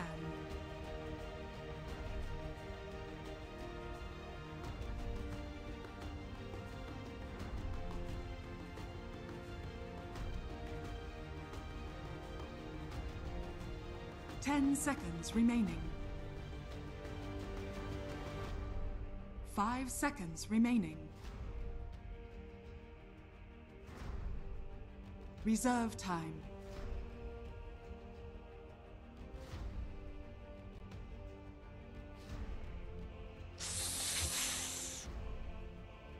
Dire team ban.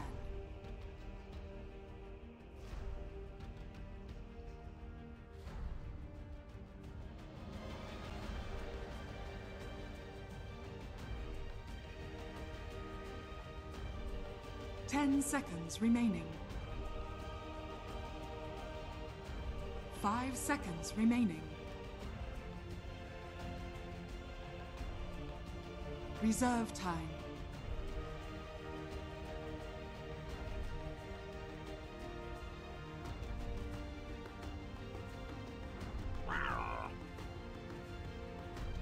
Dire team pick.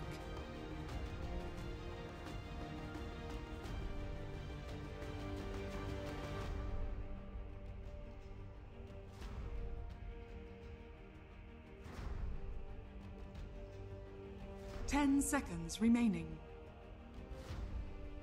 Bounty hunter. Liquid's turn to pick.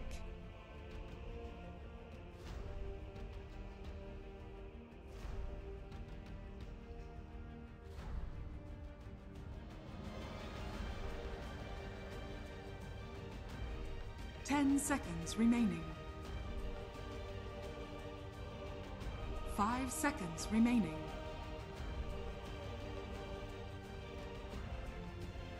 Reserve time.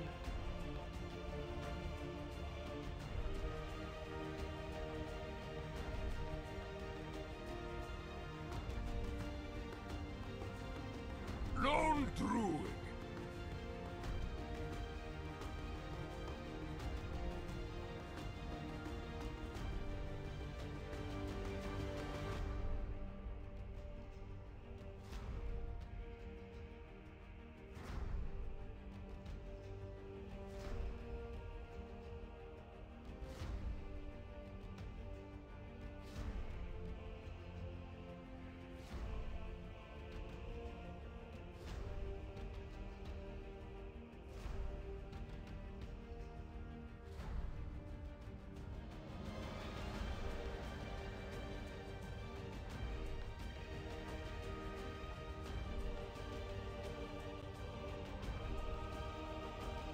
Ten seconds remaining. 5 seconds remaining.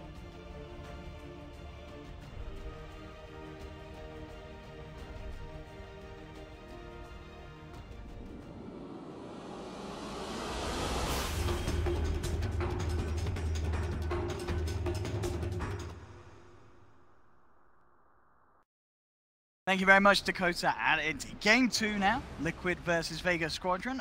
We're seeing some new stuff again. This Bounty Hunter pickup from the Zeus side support. of Vega. Zeus Hell support yeah. coming out. Prepare GH is for going to be battle. on it. But I feel like I've got to side with the panel that liking Liquid's line. It feels like this is a very scary Liquid. So are we going to have a full split then, huh?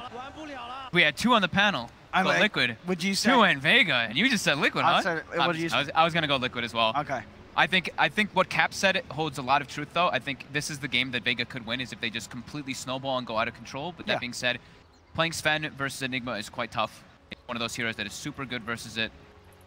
And I think that Liquid will be able to take this game to the stage that they want it to be and draw it out enough to be able to Vega's got. And like Ben mentioned too, Vega lacks a lot of team fight. So if Liquid's actually able to get out of the laning phase without getting like run over, the fights are going to be heavily into their pick 'em. 30 seconds to battle. I think Aloha Dance definitely want to watch in the laning stage. We saw how well this man dealt with the 1v1 against the Sand King. Against the Darkseer in game 1. Oh, I just noticed something. The Jug mid versus Viper, and it's a Matumba Man safe lane. I thought it was going to be the Lone Druid mid versus the Viper Jug safe. But no, Miracle has a poor man shield, so he's definitely going mid. Alright, he's going to have a bit of a tough time then at the start, isn't he? Versus the Viper. Especially with a bounty there. Yeah. Bounty can The put a lot of battle begins. annoyance. They've got a dust ready, so if he does go for this courier steal, oh, Slayer, you are dead. They should certainly be able to kill him here. And that will be first blood. Give for it a miracle. Yeah, that's pretty important. Oh, wait, Is he going top? they're going Jug top and throwing the Enigma. Oh. Oh, yeah, he's got a null on Enigma. I didn't even see that. Oh my goodness. Alright. How to deal with Viper? Pretty Yeah. much don't even lane verse him. Just keep denying the range creeps, and that's how you get an advantage. So mind control mid. Cool. As you say, top lane Miracle Jug. We'll see where the supports do go, GH and Kuroki, where they're going to be focusing on. But very interesting lane setup from Liquid. That's one way to not, we were saying they were worried about them in the laning phase. This could be one approach toward it. Just completely make the lane so wacky. Miracle in some trouble. Top right now. His spin's still on cooldown. He's going to have to spin in a second, but I don't know if it'll be enough to save him. He doesn't have spin and TP. He can't do both. Too much mana. I mean, even if he does, they've got physical to run through him here. They'll chase him down. I mean, Miracle's... He's going to die here as they do surround him, take him down. Makes him spend a bit of a time after it, but it's a kill nonetheless onto Miracle. Spent his gold at least, yeah. And yeah, this mid matchup, Enigma versus Viper, is this the Viper answer? Can Mind Control do pretty well here?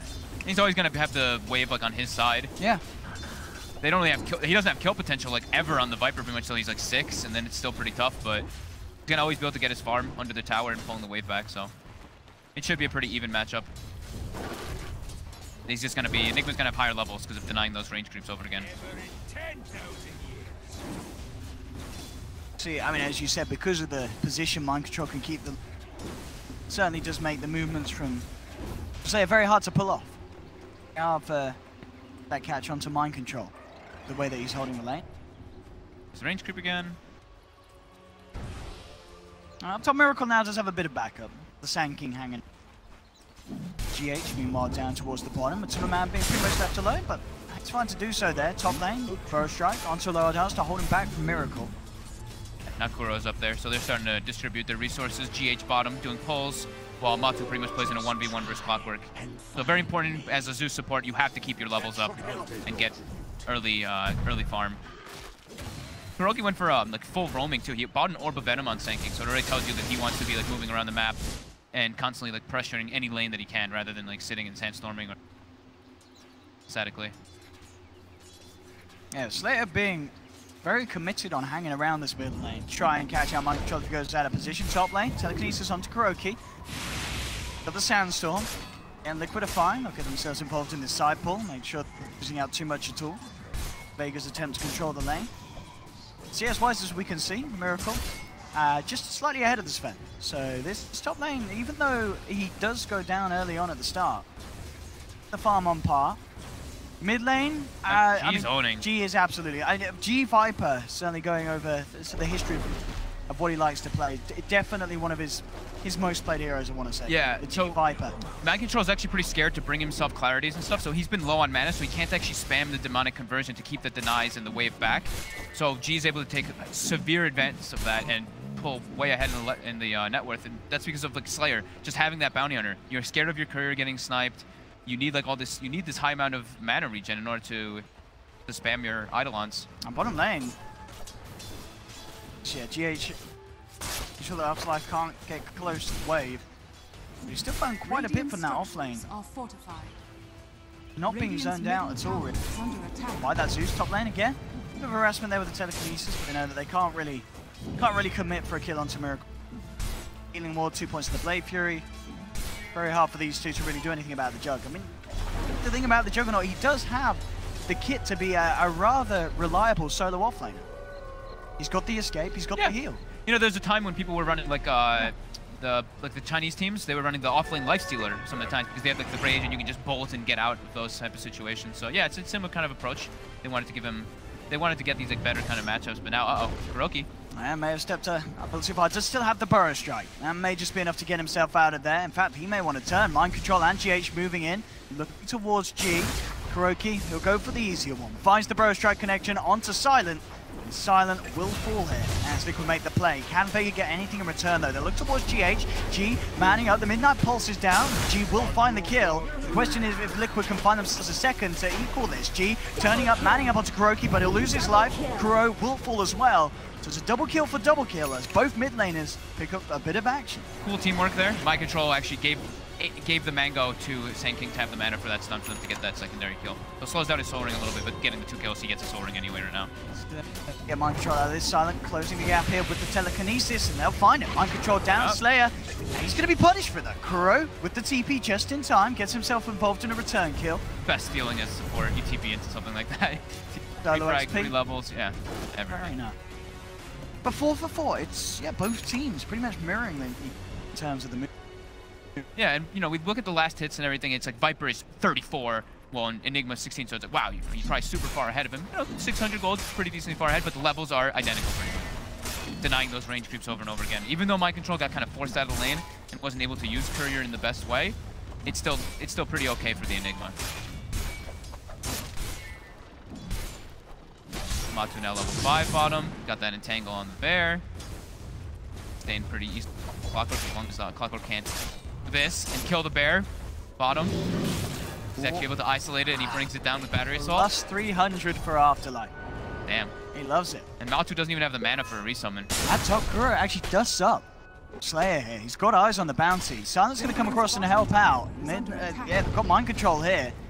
Slayer, just a bit more time and the dust is going to wear out. He's actually going to get himself out of this one. So Kuro won't find the kill. Neutral's actually beating into Kuroki a bit as well. Has to be careful. He goes for the scan play. Scans on top of the shrine. Not successful, but now it is. He walks in. Kuroki goes for the blind stun. That was very close. It was a cool attempt. Yeah, nice try. And they'll shrine up. Silent and Slayer unable to really do anything in terms of getting a kill. They know he's still in the area. Kuroki saw the Shadow Walk animation come out. He's still looking around, but now it's, yeah. So. Didn't have any further detection out, and it was still back stash. Oh, and they actually put a sentry down as Sayoma was walking away, and they already had obs on the hill, and Kuroki warded, so now they know that there's a ward on that high ground there. Side of Vega, knowing the... I guess that's good. They don't get the kill, but as you say, just getting map control over that area. Yep. Matu almost finishing up the Midas. 300 gold away or so, 400. Both safe laners neck and neck in farm. Look how well Miracle's doing though in that offlane, because the rotations from the supports, they have to be moving around, so it leaves the Jug in a 1v1 versus Sven, and Miracle's able to do just fine in that matchup. Get himself up to 4th net worth. Rotations coming in, the smoke from Vega. Miracle, does he have a chance to get himself out of here with the Blade Fury? Burrow Strike comes through, and Miracle, gives him time here to pop the stick charge in the Blade Fury, but the chase down with the movement speed for the War Cry is enough for Vega to find themselves one. Second here, there was Kuroki. The Burrow Strike to get himself out. Looks like for at the least Silent and Slayer will try and just play around with the Sand King. Viper comes up. Sandstorm up in 10 seconds. No TP on Kuro. They don't want to waste the time chasing the Sand King around. Silent. Not anyone else cooking. Maybe the Clockwork might rotate in, but top lane, Miracle getting the turnaround now onto Aloha. Doesn't have the ulti just yet. He's like 1 experience short. Oh, he's not going to make it. GH. Tried for the stun TP. The clutch haste rune. And Clockwork does make the rotation for Kuro's Kuro. alive. Oh, I didn't get it though. But to be the Kuro's play there, drawing the supports away, allowed them to go in onto this event like that. So Kuro says space created and absolutely worth. Definitely. GH getting the haste rune, able to get that stop on the TP. Yeah. Miracle was only 2 experience short of getting Omni Slash. But now they got the kill, and he didn't have to use it, so he's got that ready for next time. The Sven comes to lane, mid lane, being dove upon here, tries to turn a burst down Slayer, it's not enough. Night Pulse brings Slayer down low. With the Malefice from Mind Control, they do get the return kill. They're going out of there. Very greed mode on Liquid too. Midas on Matu, Midas on Mind Control. Wait, they're gonna kill the bear again? Gets the Savage Roar off on the Clockwork though, so able to away from that battery assault. A lot of abuse here onto the bat. Dire's top tower is under attack. They're pretty rich on the clock, 2800. I don't know if he killed the bear. I want to say he may have actually killed the bear more than once. I wasn't like, staring at that lane the entire time, but I know he killed it once, but Matu resummoned a few times. Okay. Hey, right, could have happened at the same time with the amount of gold he has. I mean, he's level 8 too. Yeah. Ob's ward coming out top from Vega, but Miracle actually spots that one. It gets pinged out right away, so they know there's a ward. Oh, and the Eclipse Slayer. They are going to look to try and check down. Nice juke there with the Sandstorm, and they'll catch the bounty. Jumping in with the Omni Slash, no messing around. Slayer's taken out.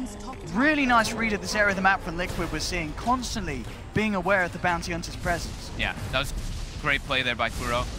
Dodging the stun, using the dust right away. He saw the bounty place the ward for a second, and they know there's a ward there too. Trying to punish Afterlife there. Quite able to get the shot. He goes back in onto GH and he gets the kill. May pay with his life here if he gets rooted up. See if Matuma can chase this down. Battery Cell's going to be enough to keep the bear at bay though. And a bit of a nice man at play there from Afterlife. Secures himself a solo kill. That was great. Yeah, gets himself the earn charge too. Very nicely done.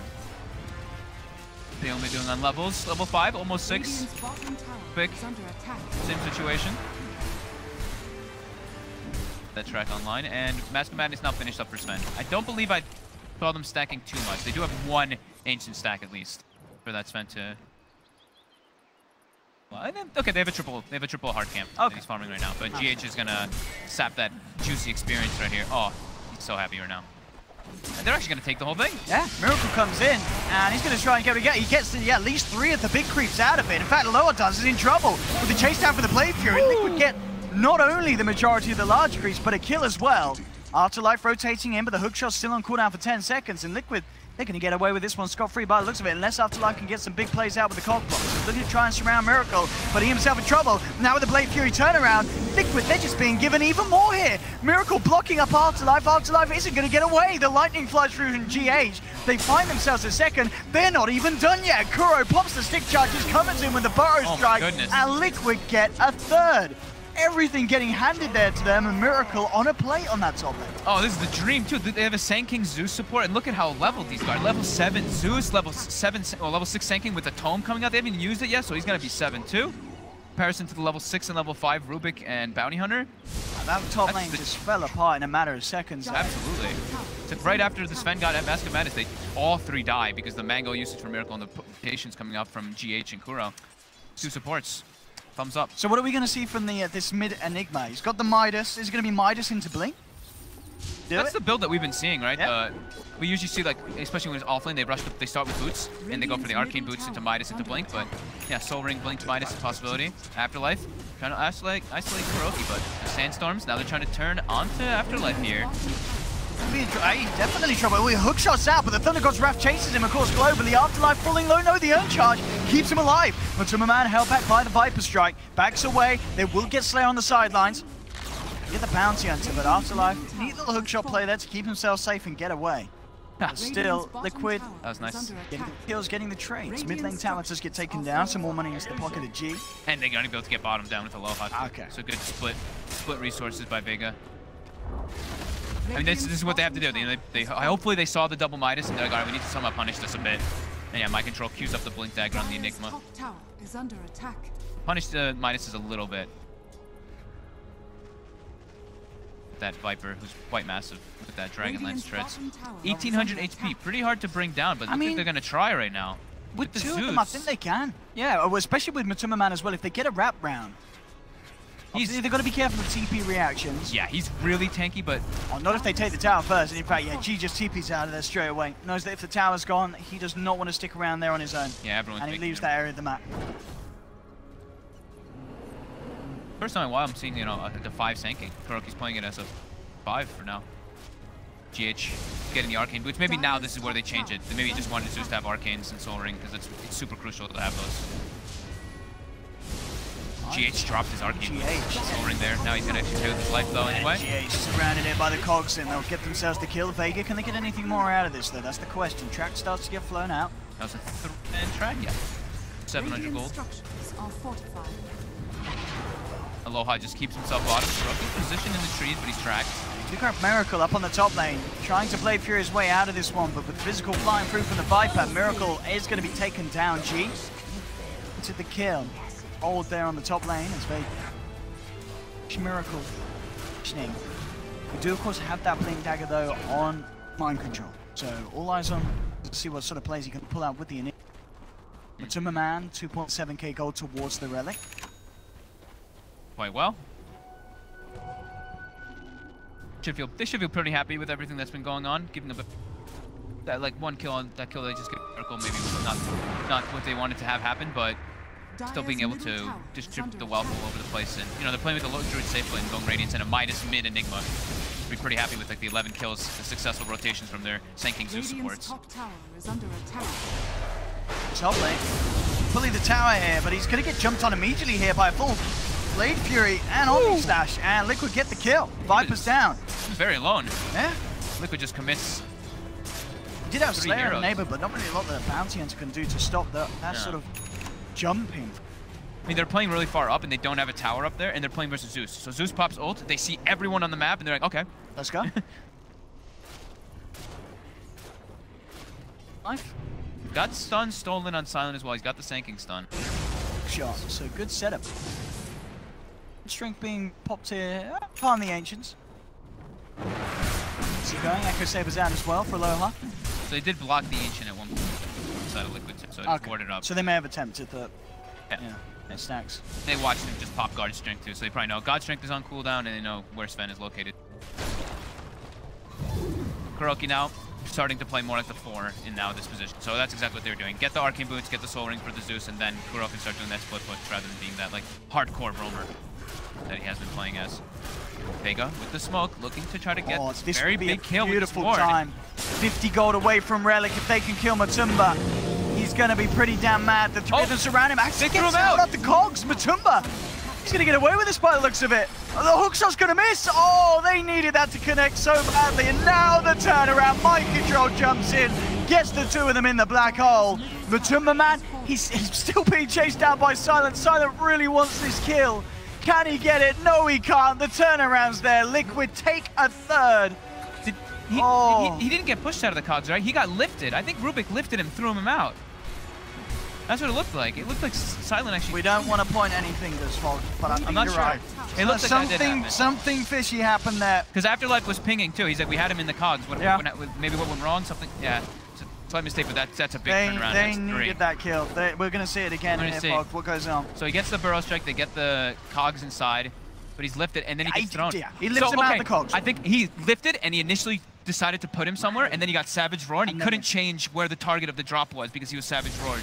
That must have been what happened, because that's a mistake that we would never, like, I don't think we'd see Silent. Well, no, but when you cast it, you can't cast change it when you can change. You can't cast and then uncast. You can like lift and you can choose where to throw, and then you can change where you're throwing. Oh, you can cancel. But not if you're Savage Roared. He was disabled there after. So that was it. That had to have been what happened there.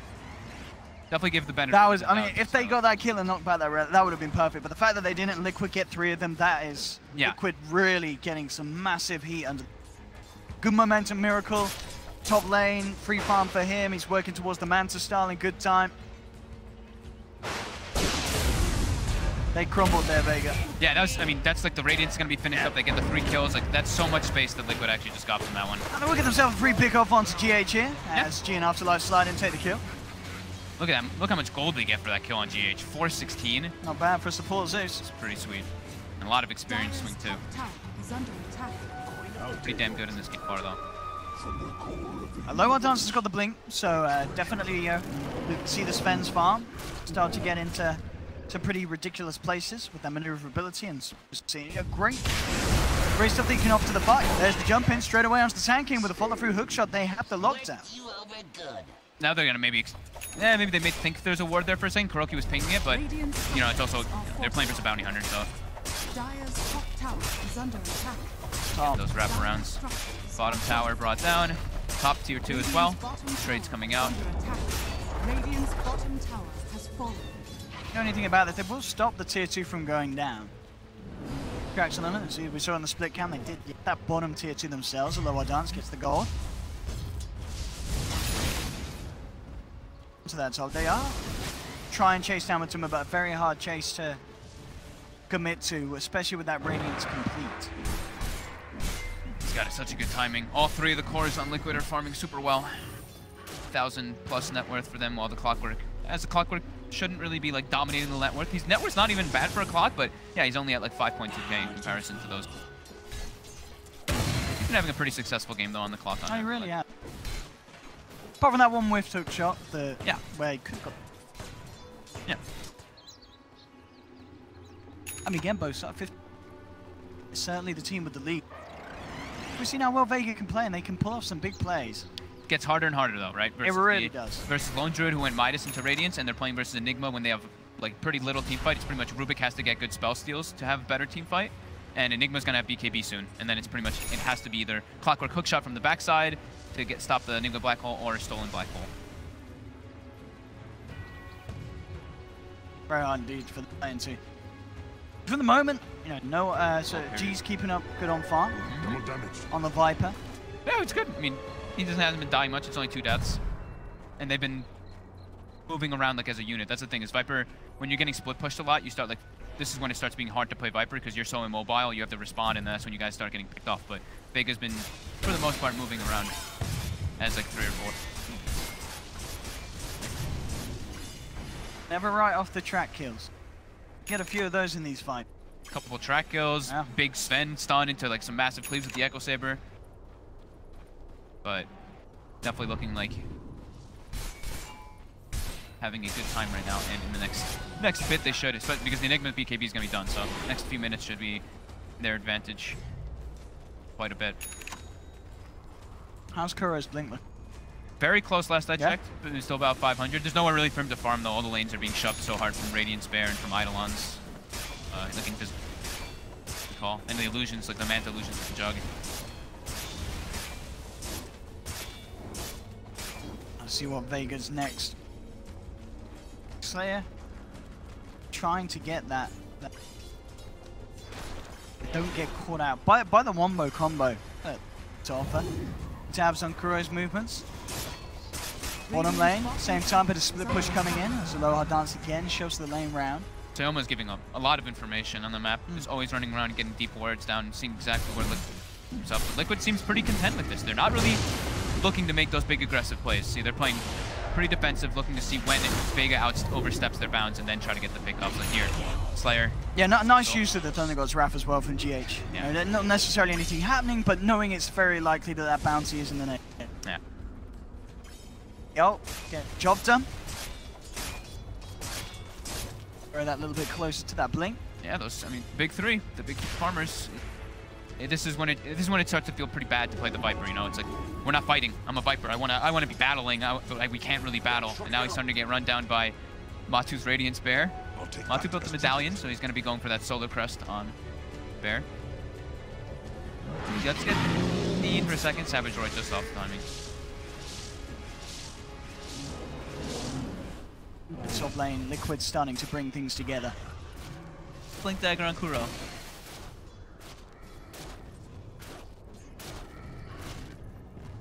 Still, amongst it all, Aloha dance top of that net worth, and he's pretty much got that BKB done on Sven. That was scary for a second. GH dropped his arcane boots to Soul Ring and they got stuck in the trees. He was like, oh god. He was like panicking back and forth for a moment. Cough on this top lane. Both teams up. You go ready to the respawn. Aloha dance going in on the bear, bringing him down low. Miracle moving forward. Actually gets the courier. With that had his BKB on. He got it though. He got it. Yeah, okay, sorry, it's the Ogre Club. It must have been G's Ogre Club. Now the response, they look towards Kuroki, have the track out. Kuroki will get dropped. They'll get themselves the first track kill. Gets the blink before he dies. Well, buys it at least. Get anything more out of this though, that's the question. Silent looking to close the gap. Lower down's coming in onto the bear. Mind Control comes in though with the 2-man black hole. And in fact, Afterlife jumps into it. They've lost the Sven. Afterlife surrounded as well. He gets nuked down by GH. The rest of Liquid looking to chase him down. Blink 4 from Mind Control. The Hood's going to buy Afterlife some time here. He's going to look to TP out, and he may just make it. In fact, he does. Afterlife gets away. No mana on GH to go for that blind lightning bolt. Silent actually stole the black hole there, but wasn't actually able to use the cogs to kind of like push him away, and he was very low on health anyway. His teammates were kind of dying. They tried to go for the jump kill because they saw the bear was resummoned. They wanted to take it out before the fight happened, but Mind Control just put perfect BKB and black hole usage. Well, as we saw there, you know, that the Sven had his BKB and his God Strength, but the end such a hard counter to it. Nothing that Aloha could do after he got jumped upon. And yeah, look, taking the fight, taking the tier 2. Yeah, now Miracle has a full defusal plus 1,000 gold. Very strong.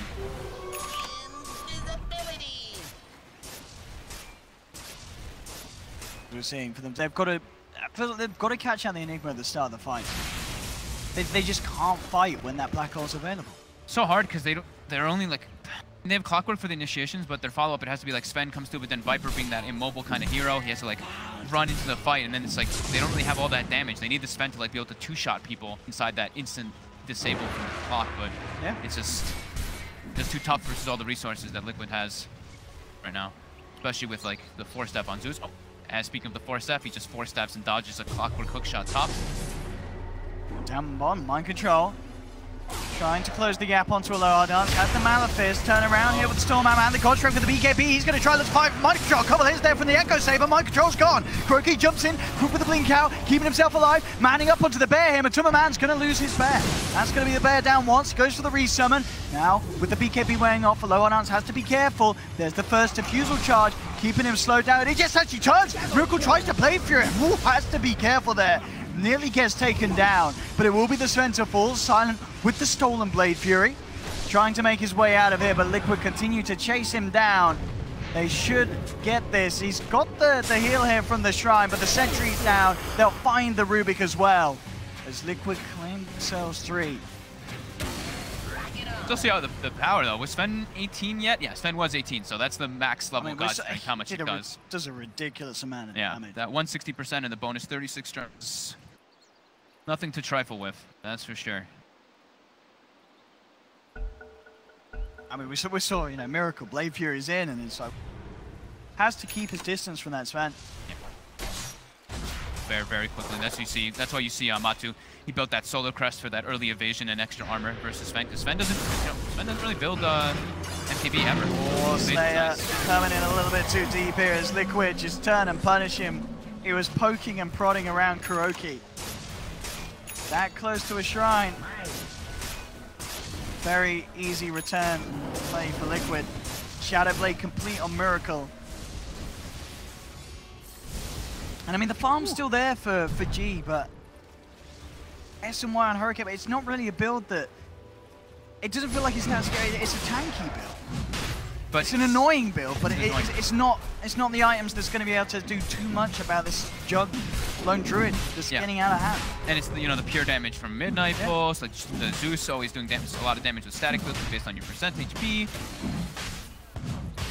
A lot of resources Liquid have to work with. It's Viper. To contest the Roche, get Liquid out of there. They're moving on to Matuma Man with the Vibe Strike, but he's forced away. Will live. Now the play for Kuroki comes in with a 2-man Burrow Strike Epi. That'll be Rubik down. Alone Arts puts the BKB in the God Strength. Looking towards Miracle, but Mind Control again with the Black Hole. But this time Afterlife comes in with the hookshot, cancels it. The damage coming through. But again, the stun isn't enough to turn it around for Liquid. Is not. They've lost 3. Great play from Afterlife there. As you mentioned earlier, one of the ways they can stop that Black Hole coming into play there. Getting that angle with the hook shot. Securing things there for the side. As Liquid are sent right back. They get the spend, but they do lose. It was at heavy cost. Matu lives, so that's the one very big thing for Liquid. It's the way that this all started. Poking and prodding. Trying to get something kicked off. And I mean, it was a great attempt from Kuroki coming in with that 2-man Burrow Strike and Epi. We'll have to go back to the live action now. As Liquid... They've got the bear in there. Matuma Man trying to slow this down, and it is working for the time being. Field. Can they kill the bear, though? They'll look towards him, jump back in, and Silent with the stolen Burrow Strike, and they will find the bear once. He's got the resummon, though, and Matuma Man is doing it. Him and GH holding onto the Roshan and making sure that Vega don't get away with it, despite taking down 3.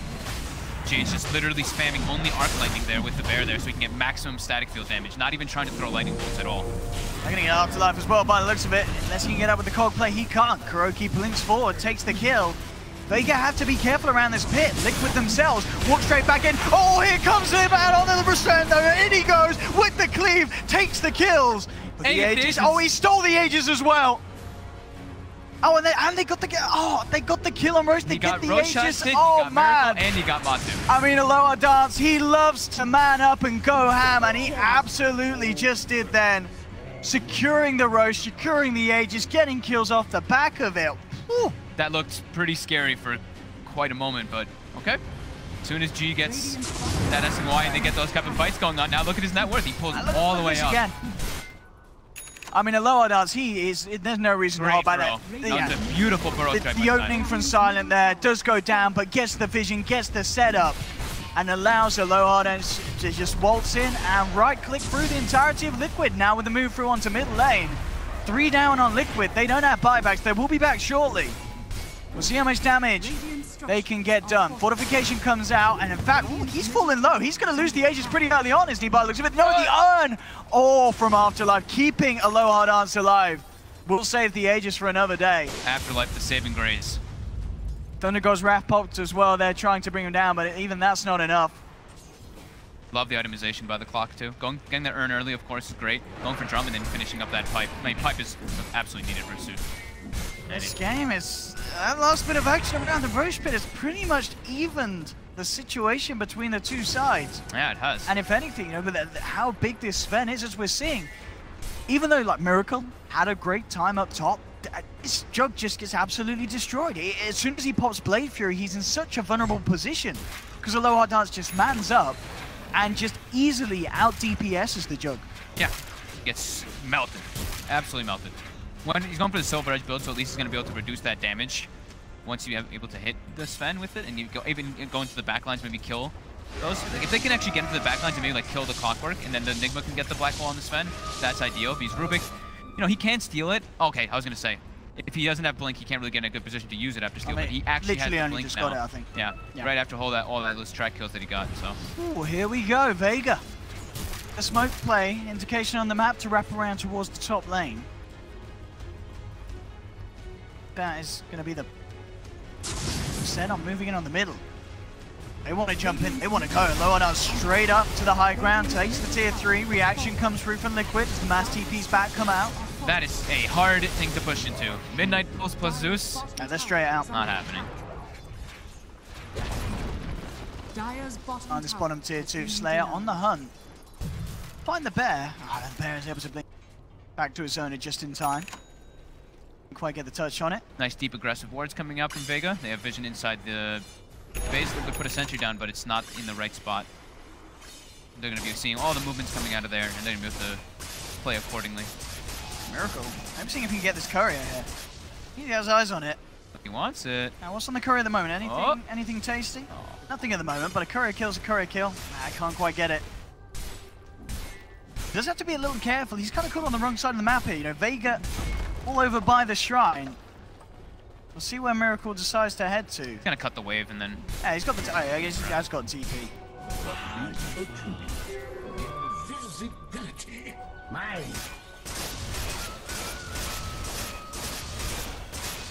6 to 20. That Jeez, totally, Viper. I mean, yeah, the fact that this Viper is farming this well. I mean, we said at the start, you know, G on the Viper, it is kind of his hero. Yeah, it is. 18k net worth. It started to like, yeah, it slowed down for a second, that like lull period, but then they had that big happening around the Roche, but you got like 4 levels or more than that after like all those pickups. And he actually also went for the poison attack affects buildings. Okay. I always see people take the range. I've always been curious about the poison attack of buildings.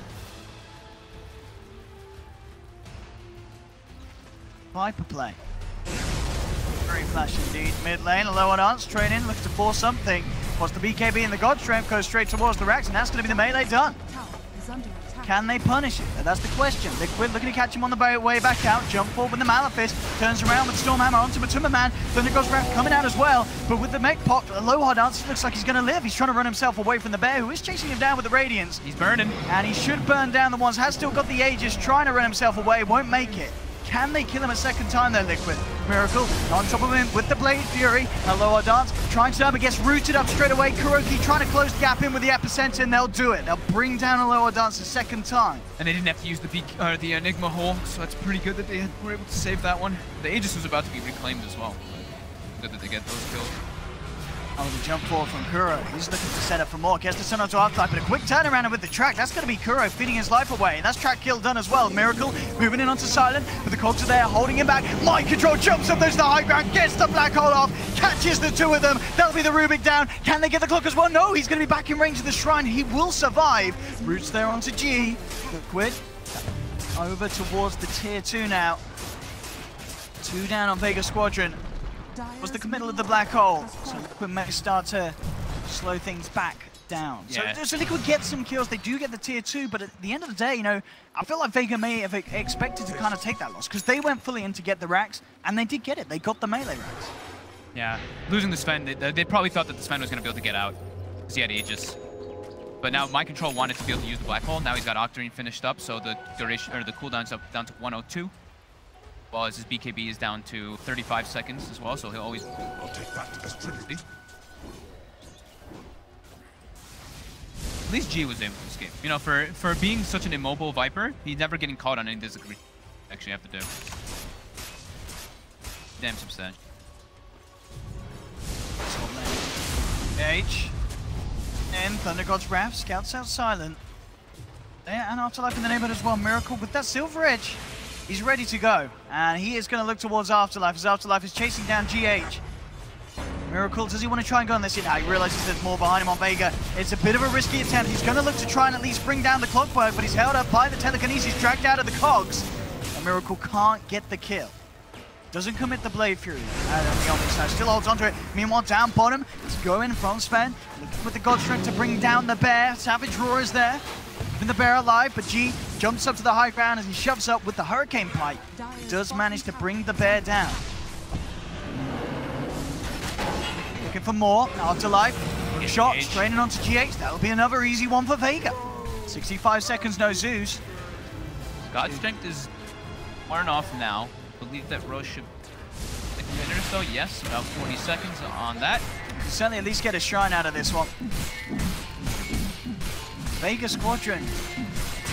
Really, that's quite a showing. Miracle is going to look to try and go in onto the Sven with the Omni Slash as well as the Fusel Charge. It's not quite enough. Cogs come out. There's the jump forward from Mind Control looking for the Black Hole and he gets it onto both of the targets there. They'll bring down the Sven. G with the BKB still have to roll over. There's the stolen Black Hole attempt, but the Malefice is there. Immediately cancelling it from Silent. And G. Liquid aren't done. They're looking towards G. Slides down to low ground. Slayer trying to hold them back with the Shuriken bounces. Dust comes through. Afterlife there on the high ground. Can he save G? G continues to move away. Liquid there chasing him down. He is a tanky Viper and he's going to have a Hurricane Pipe back up again in a couple of seconds. Malefice is there. There's the Burrow Strike lockdown as well. They surround him. They take him as well. Liquid get both of the cores. Ooh. The stolen Black Hole, he gets into a great position to use it, but Kuroki actually instantly stunned him as he blinked in to try to use it. So good play there by Kuro. GH actually going to look to try and find some action here with Slayer.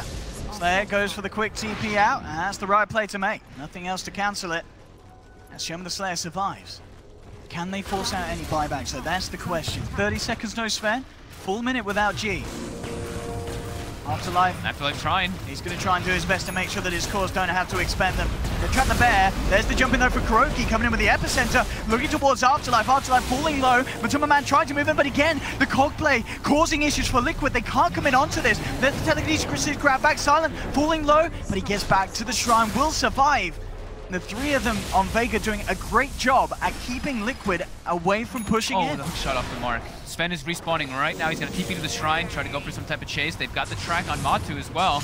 And he's going to look for the cutoff here, and he finds it. Jumps straight in, a couple of hits to Matu, brings him down.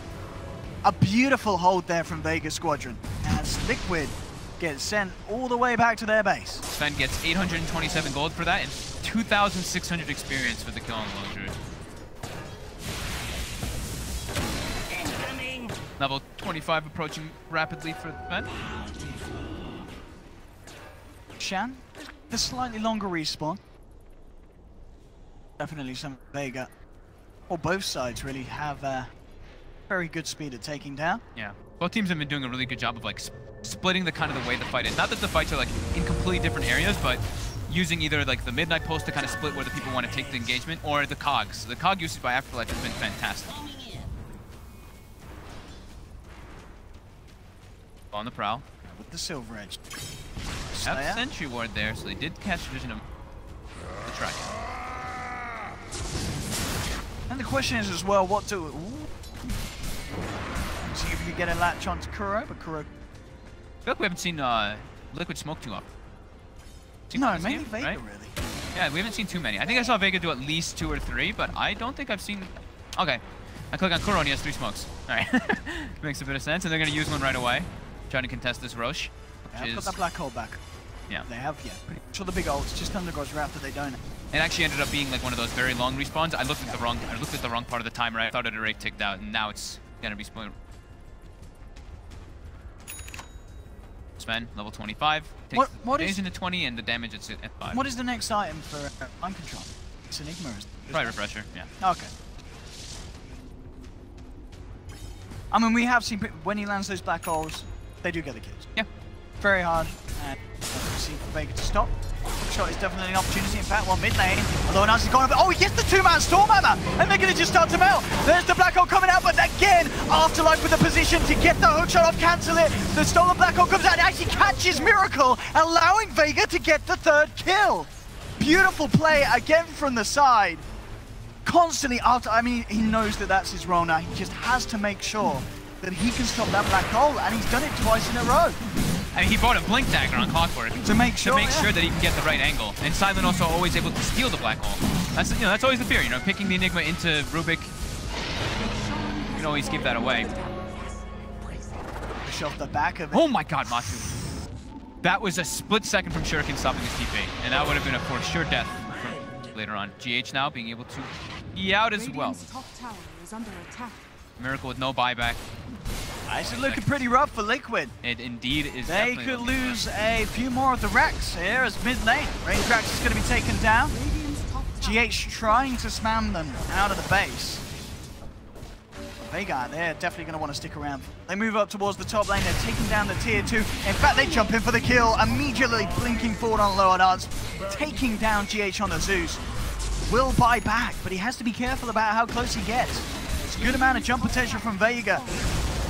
And they are claiming themselves a full set of second racks. Can they move down to the bottom? They're going for the megas. I mean, Liquid are going to have the full 5-man back up.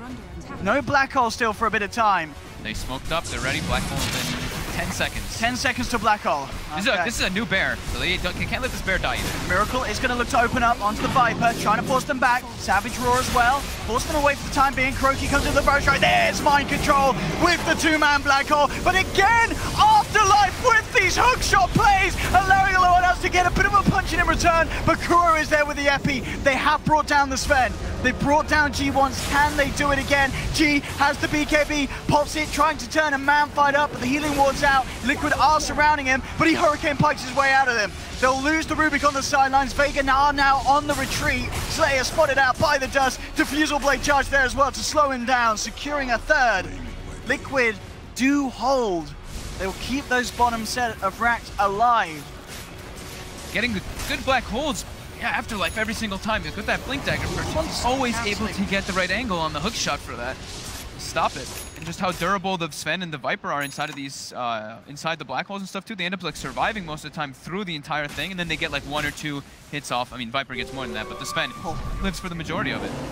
Now this is, but Timmerman, he's going for the Aghanims on Lone Druid. He needs to be able to do something when he's dead, or he needs to be able to split push the lanes out even harder to make sure that they can't get to their base anymore. Because losing 2 sets of racks and the other one's exposed as well, there's no tower. They pretty much like can't let Vega hit their base. They do have Glyph though, so that's the one thing. So they do have a little bit of leeway. What do you think about this as well? Miracle going for the late game battlefield. Is he actually though? I mean, he has it queued up. You know, it makes sense just because he has Black Hole, so he can get the cleave damage through it. But I mean, it's weird. He may as well. He might also just getting the link and just queued up something with a Perseverance. I don't know. We'll see. We'll see if he gets the battlefield. I mean, I like it. I'm down for some Miracle Battle Fury Jug. Gotta think of like what other items would help him better. Like maybe Butterfly, but he's far away from that, so he's trying to get small pieces for another item. He knows he's gonna have to push back these stronger creeps. And also to and push out the waves. They're maybe expecting to have to deal with Megas later. Okay. This is a big kill if they get it. There's the jump in with the Omni Slash. That's the Sven down. Yeah. Okay. Oh my god, I thought I saw him finish the full Bloodthorn. I thought he finished the full Bloodthorn there. I thought he didn't have buyback. I was gonna be, oh my god. But none, that's still a massive pick off there for Liquid to just walk in and get very, relatively easy. Yeah, 3,000 experience change. That was a smoke, right? Yeah. So they've expended now 2 of the smokes that they had previously. He's almost certainly gonna have to buy back. Matu now has a gem as well, so that they do see the bounty lurking around. So blinking, Cogs the bear, isolate it, and it's getting brought down pretty quickly. It might just die by the looks of it. show it back once. And that bear getting absolutely brutalized by Vega's front line. Back in again though, Afterlife continuing to try and push them away with the cog play. Yeah, Afterlife's cog play, it really has been doing a lot for the side here. Whether it be turning around potentially awful team fights for the side of Vega Squadron, and as we see now, just in terms of holding the base. The damage from Bear is called El Doge. I just realized you can click on it and see its name. El Doge. I never knew that before, actually. Never. I've never clicked on Bear and read for its name.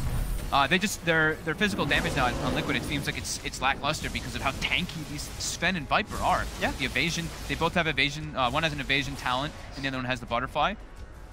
So their damage is pretty much coming out of like Zeus, even though there's a pipe, and also like Midnight.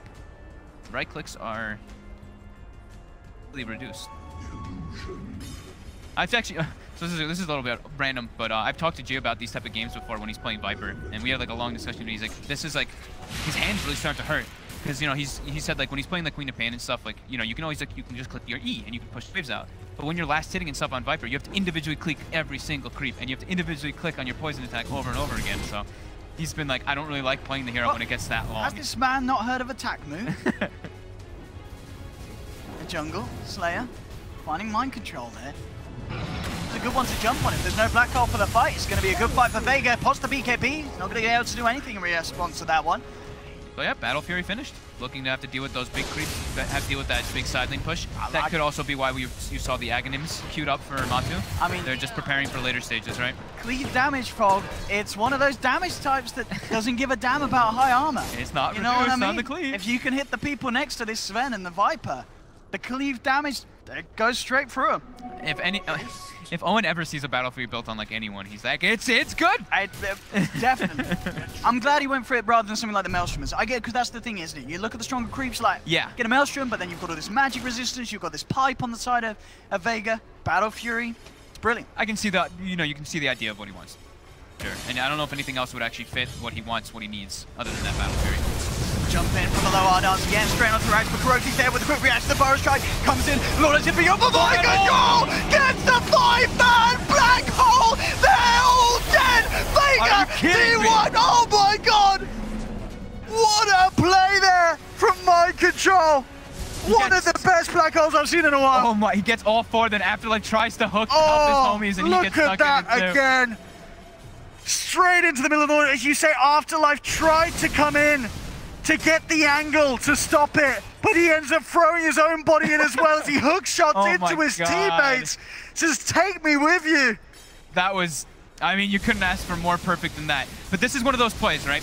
We saw it in the last game too, where it's the no hesitation play. As soon as they hit at your high ground, you initiate, and that's what Kuroki did. He just jumped right away without waiting at all. So that's like the perfect way to catch people off guard. They don't really expect you, you're gonna get up there and you're gonna start getting your hits off, but if you get that instant jump, it catches people off guard. And Mind Control now, almost refresher. I think Owen may have broken our desk. Excitement. This one Liquid. Plays like that. And that was right when he just had the Battle Fury too. So they're all holed up and he's getting the cleave that whole time doing it as well. It was the Battle Fury that did that, really. The back hole was nice, but it was the Battle Fury that made that play happen. Absolutely. Bro? Still close though, but they did just get a huge swing. Look at the net worth that's got them out in range. It's quite a swing on the network, bro. It's actually, it's all over there. The swing, it's just a very back and forth game. It's been a great series, really. Yeah. Liquid versus Vega. Absolutely fantastic second series of the day.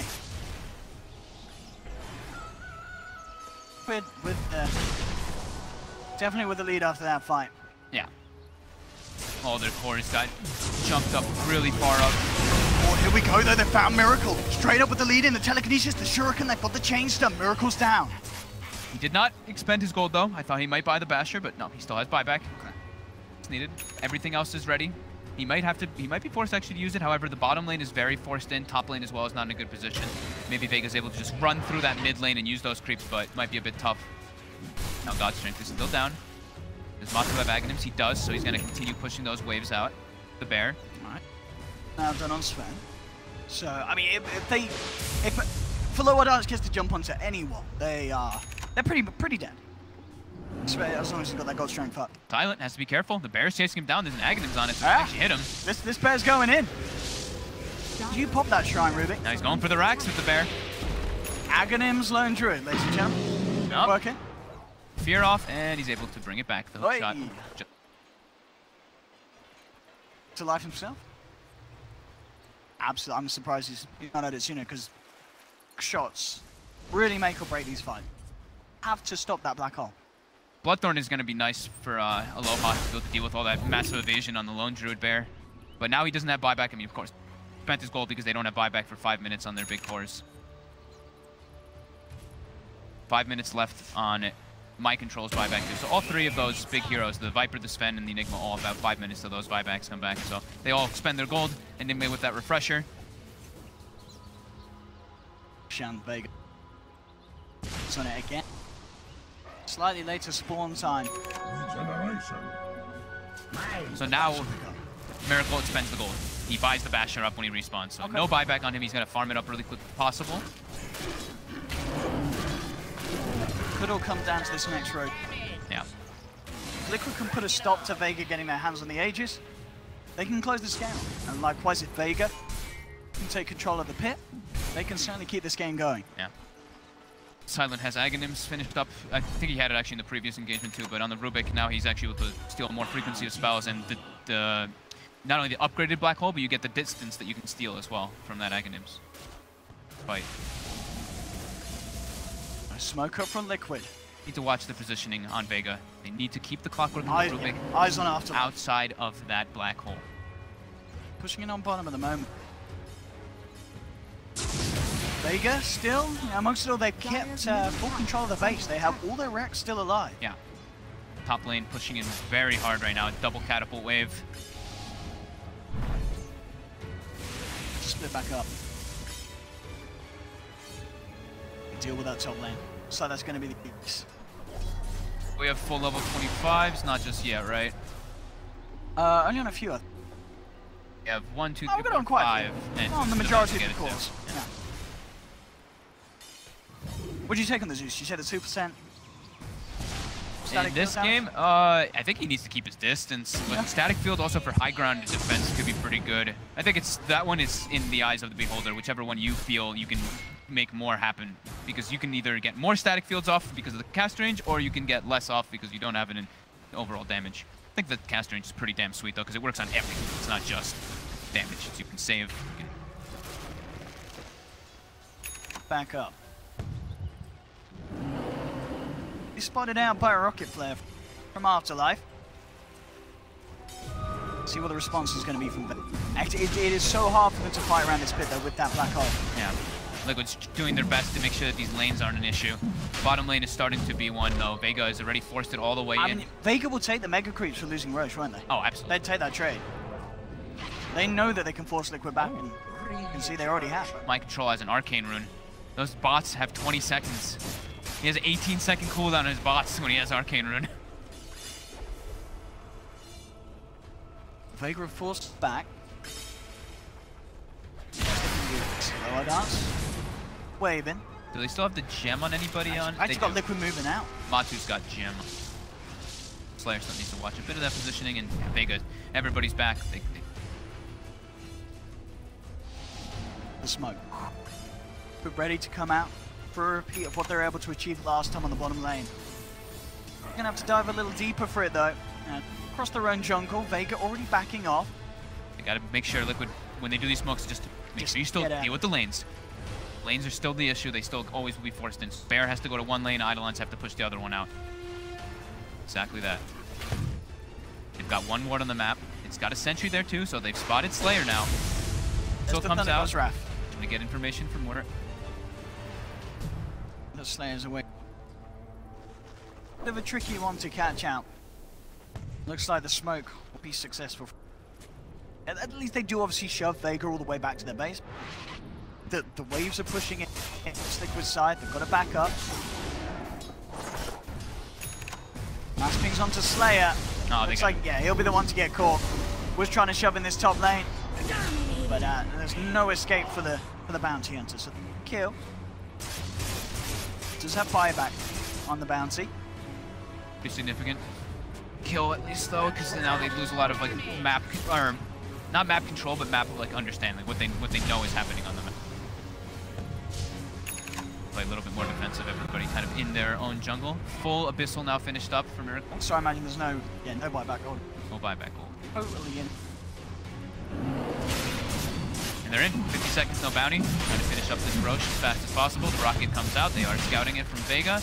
Are they going to start making the movement? I mean, well, Aloha is still on the bottom lane. He can shove this in pretty quickly. But the speed that they're taking Roche, it looks like Liquid should get away with this one. Afterlife is going for a steal, it looks like. He drops Is the he gem gonna on the commit? floor. Is he going to do it? He is. He goes in. Has he got the to turn it around? It doesn't look like he has. And indeed he doesn't. Liquid get themselves the Roche kill. Pick up the Aegis on Miracle. Afterlife, he may even pay with his own life here, as indeed Liquid jump in, take down the clock. Afterlife doesn't actually have buyback available. Down for 75 seconds. It's the right move, honestly. You feel to go for that? To go for that, yeah. Play? Like he's like, I'm not farming anymore. His net worth has already been done for a long time. He's been doing his job anyway. He dropped the gem on the ground. He's like, I'm going. Okay. He probably told his team, he's like, I'm going there. Probably, yep, do it. That was a team decision. Okay. Zeus takes the cast range. That one I think was pretty expected, because with double cast range thing, 4 plus 420 cast range, that's pretty crazy. We spotted out. Miracle's coming out. Silver. Know that he's just Aloha and silent. There's the boots to travel coming into play. They are going to try and chase this one down. Blink out from Aloha dancing immediately with a TP away. Keeps themselves safe, and to that movement from themselves now grouped up on the bottom. That Aegis in hand. I've been watching too, like at the double runes, because you know we've been past 40 minutes for quite a while. These double runes can be engagements. Type of game. If they get like some big arcane rune on the Enigma, big DD on Miracle, things can definitely change. 16k gold lead for Liquid. Yeah. Despite the fact that they are yet still to take any racks away from Vega Squadron. Pretty absurd. 4 racks lead in. The team is down that much.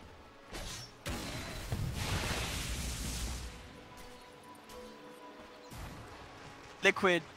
So just, I mean, this is, they have to watch the lanes. That's the big thing. That's why they're playing like pretty passive in a way. They have to make sure that the lanes don't get forced. Rex is exposed. Terrifying. Aloha Dance is playing very side lanes. Step wrong. Gone out. Continue to cut them. And nobody else on the side of Vega is farming. We have Matsu going. What else has he gotten? Not him too much after the Aghanims. I know he's going to get some auras, of course, for himself. Bear has the Basher. And traveled out a bit a while back, though. So comes out, they spot the bounty.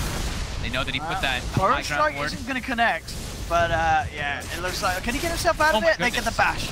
Woo! They Jump could in. commit the Omni and the Abyssal Blade. Very tanky bounty. When he gets low with those Guardian Greaves, so much armor. I mean, it's a game where the pace is going as slow as it is. It's like, you see an opportunity for a kill at this stage, you take it. Yeah. They get a D-Ward net 2 from it all, because they saw him out there. Good. I mean, overall, the Zeus GF Yeah, look at the bear with the split push, yeah. Oh, nice. But now it's dead to the blood. Bottom lane, Miracle back in again. Afterlife trying to block off the rest of the team there with the cogs. Miracle buys his way through it. Silent spamming them back out with the Fade Bolt, keeping control of this bottom set of racks. And careful, Miracle very low on the Juggernaut. But still have the Aegis. Hesitant to jump in with mind control behind them. Black hole. Up on the top lane, Haste on the bottom, and still needs Liquid with the superior map control. Yeah, Stage. definitely the right decisions that they ended up making too. Like the Battle Fear on the Jug and that Aghanims on the Longer is what's allowing them to be able to keep these lanes in the way they are. Of course, you know, the 5-man Black Hole helps a lot, but it's definitely one of the solutions to deal with those, getting a team that takes 2 racks or so early sets. Bot's now finished up on G.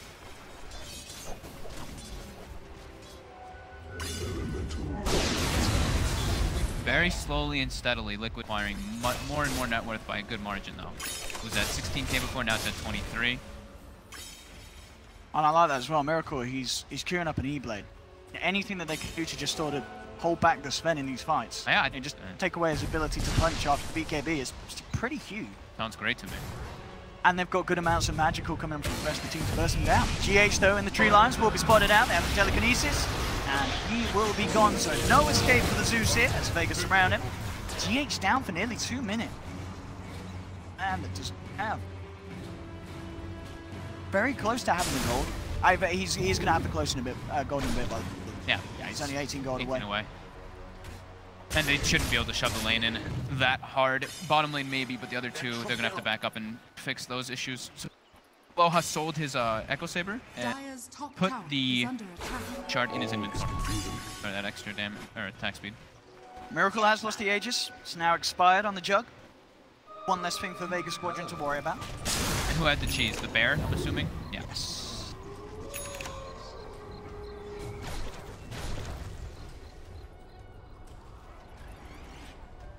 Quite scared to push up to the high ground.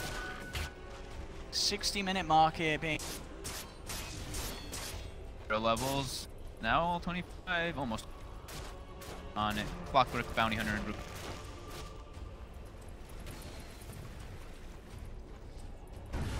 How are we seeing mind control on it? He finished Did up the Shivas and he's got refreshers, buyback. got the Shivas, as you say. 0.1k, I mean... Replacing is... No. I mean, maybe maybe of course you swap the refresher yeah. and you get like maybe like an Aghanim when you want to swap it in and out, stuff like that, but his items are perfect. He has right now.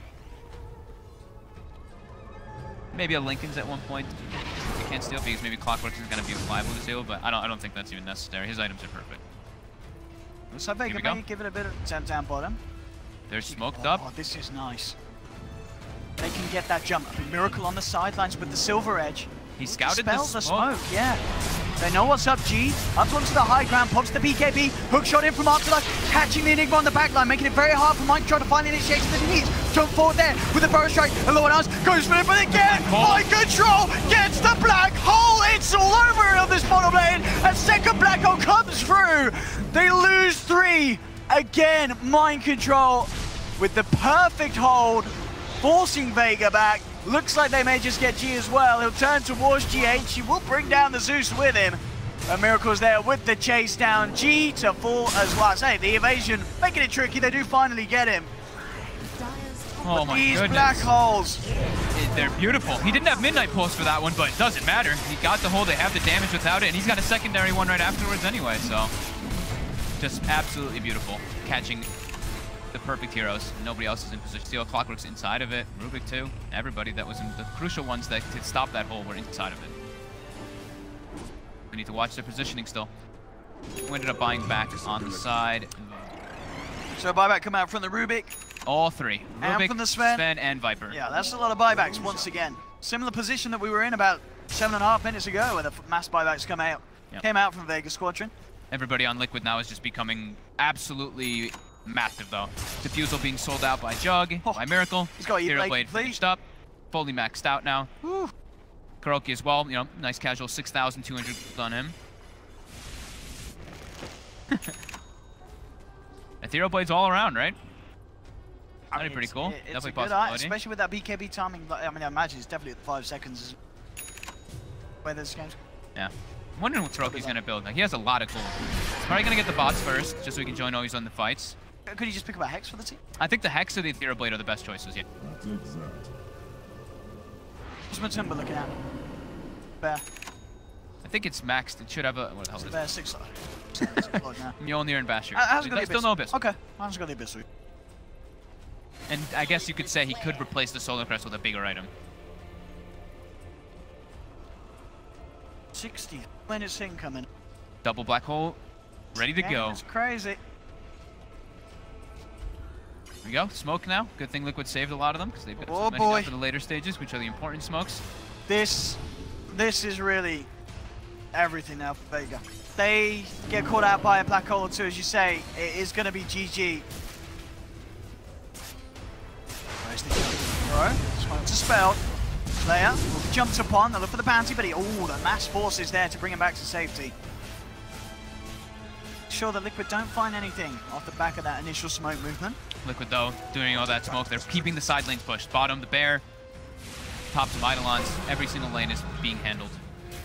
But still, Dire's yet to top take any barracks racks. are under attack. Rack still remaining alive. Squadron. Remember this as well. Vega was the team in the TI qualifiers that played the 2-hour and 30-minute game. Versus Mega Creeps. Yeah. For like 80 minutes. We go, the black lane. Yeah, he's going to drop it. He sees the Sven. He knows that there's no buyback on Aloha. That's just game.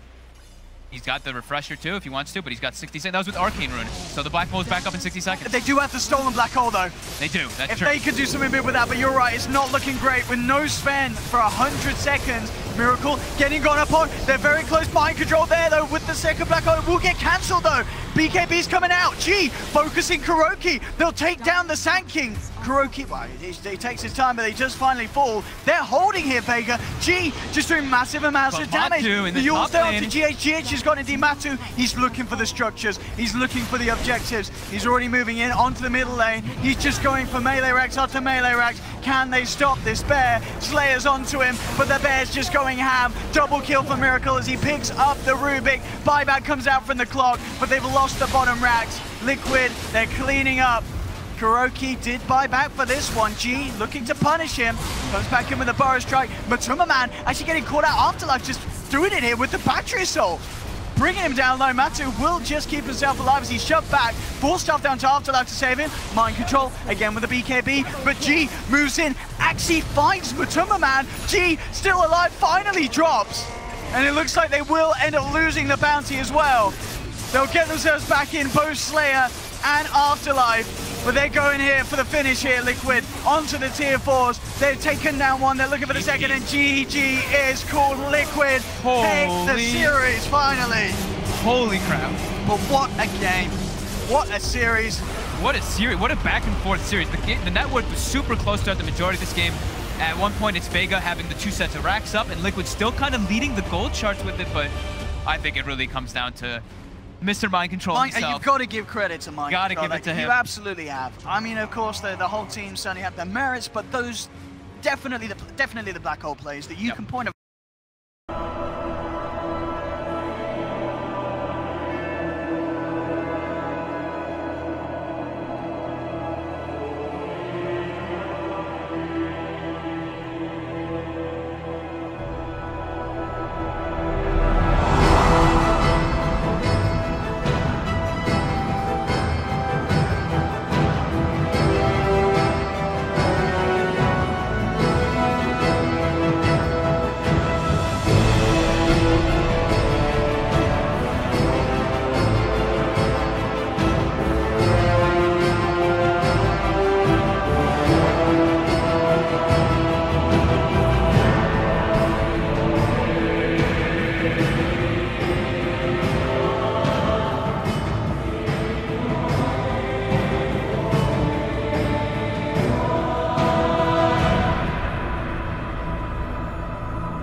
Team secrets turn to ban.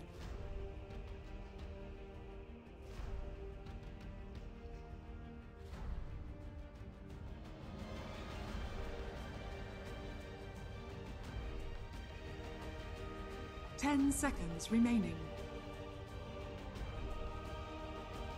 5 seconds remaining. Reserve time.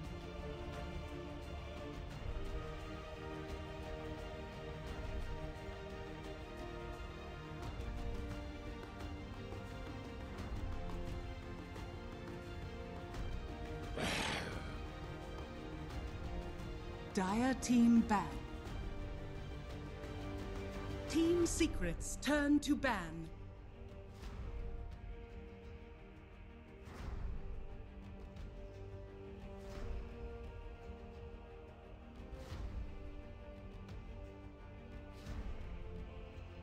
Ten seconds remaining.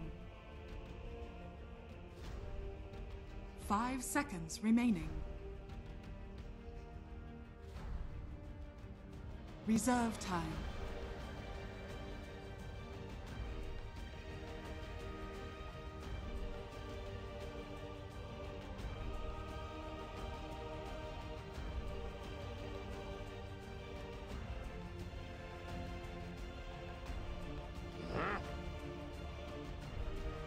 Dire team pick. Faceless Void. Team secrets turn to pick.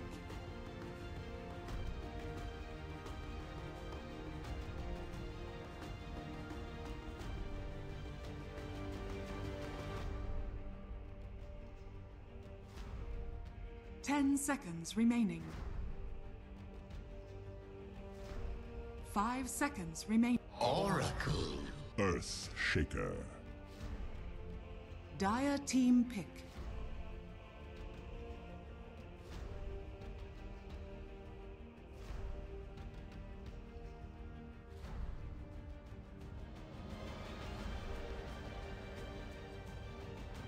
Ten seconds remaining. Ancient apparition. Team secrets turn to ban.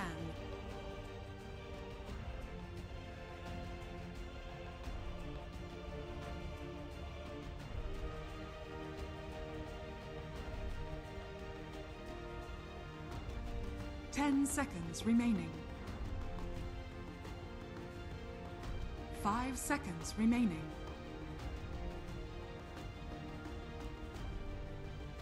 Reserve time.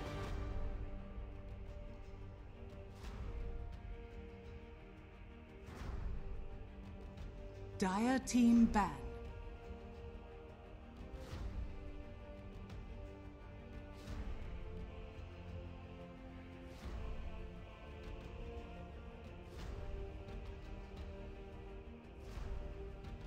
Ten seconds remaining. 5 seconds remaining. Reserve time. Team secrets turn to ban.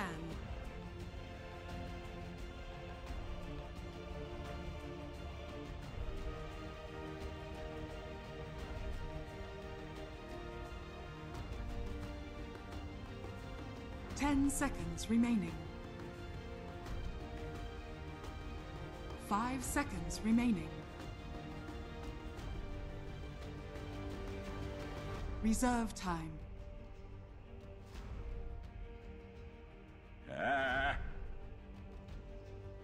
Dire team ban.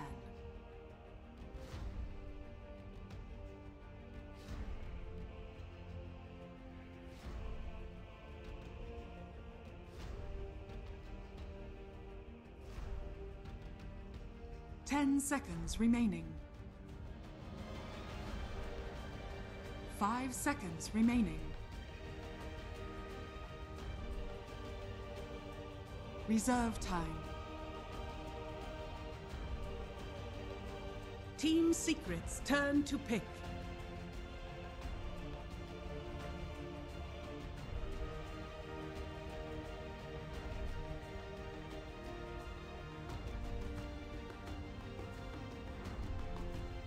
10 seconds remaining.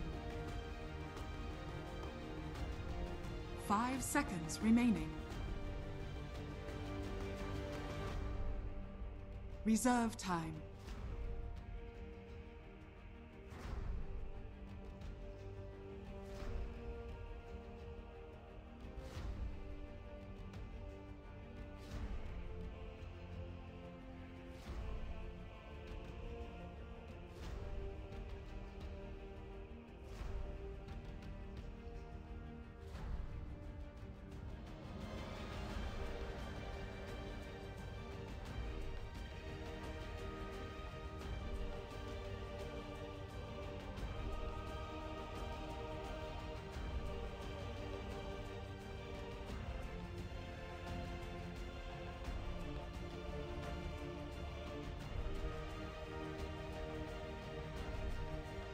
Sand King.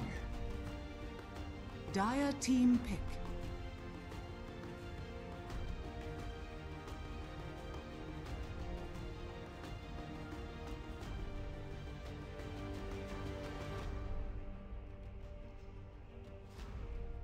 Ten seconds remaining. 5 seconds remaining.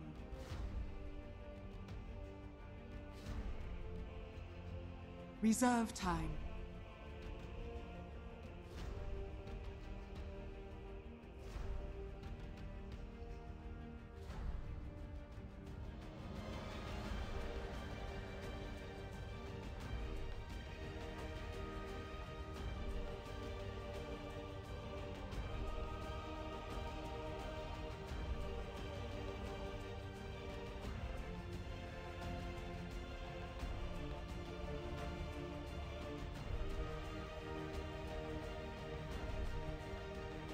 Dusk. Team Secret's turn to pick.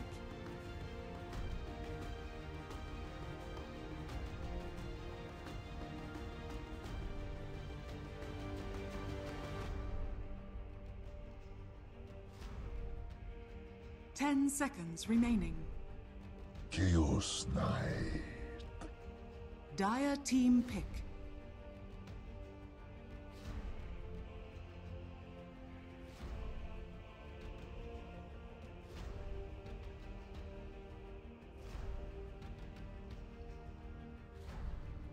Ten seconds remaining. 5 seconds remaining. Reserve time.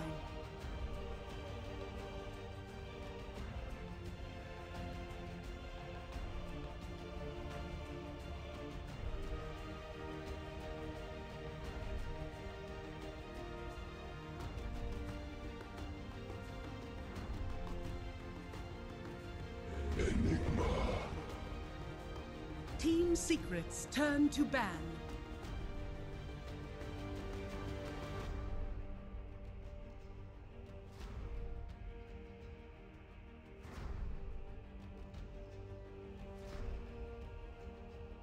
Ten seconds remaining. 5 seconds remaining. Reserve time.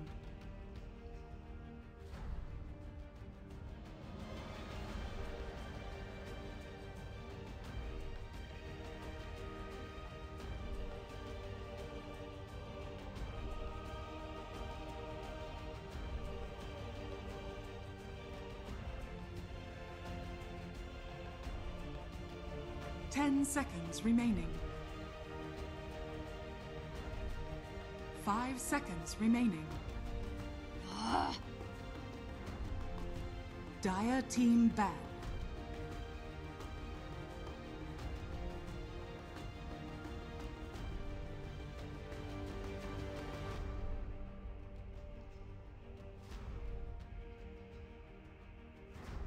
Ten seconds remaining. 5 seconds remaining. Reserve time.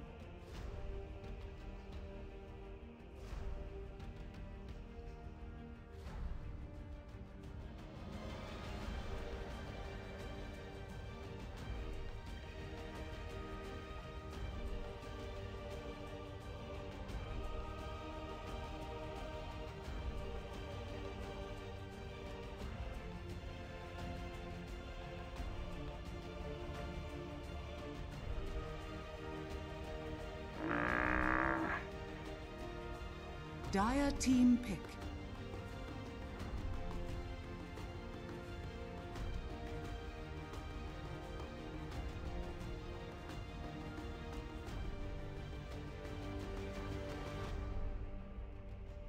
Ten seconds remaining.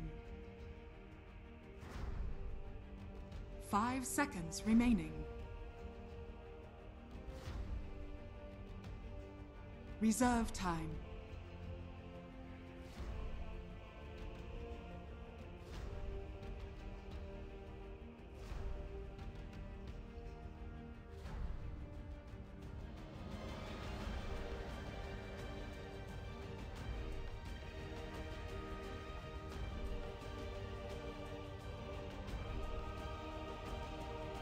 Ten seconds remaining.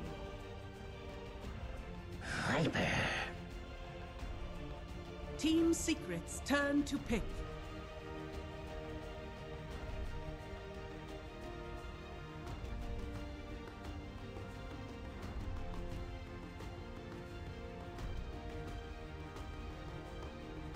Ten seconds remaining. 5 seconds remaining. Sniper.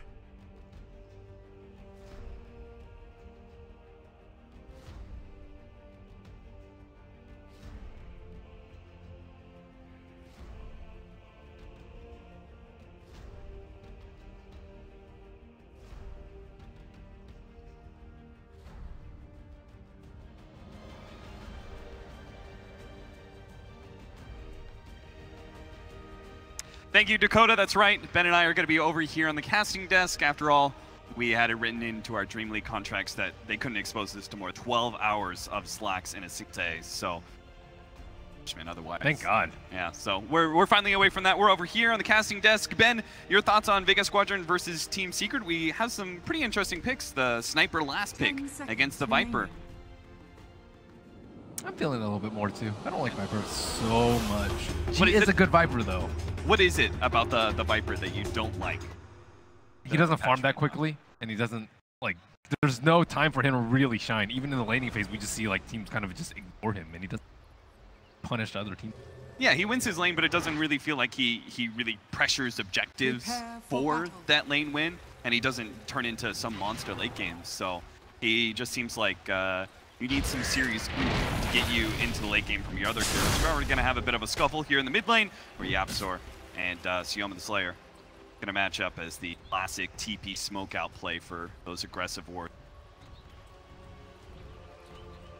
Least you could say is that G is not going to have to focus too much on carrying. He's got a lot of synergy with the safe lane Faceless Void, as well as the off lane Enigma that Vega is going to be running. They've got a lot of control for this Viper to output damage later.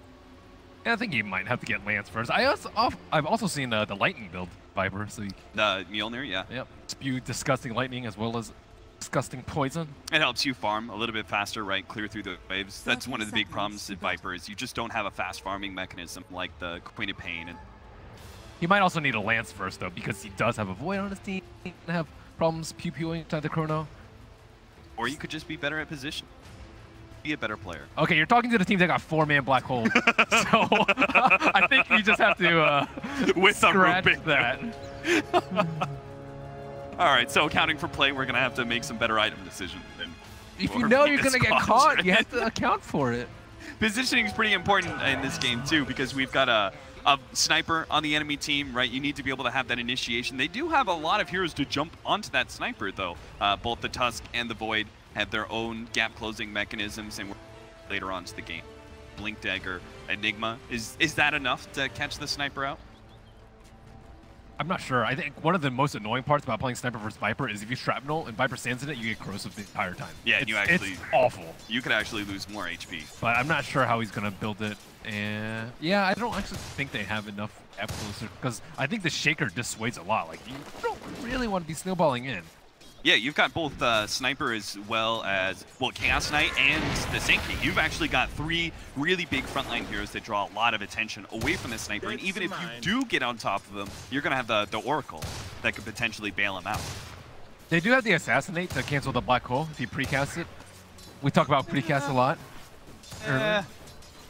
We'll see. If that actually happens, Ben, I'll give you the props, but I feel like most of the time it just comes Precast, dude. precast. Precast.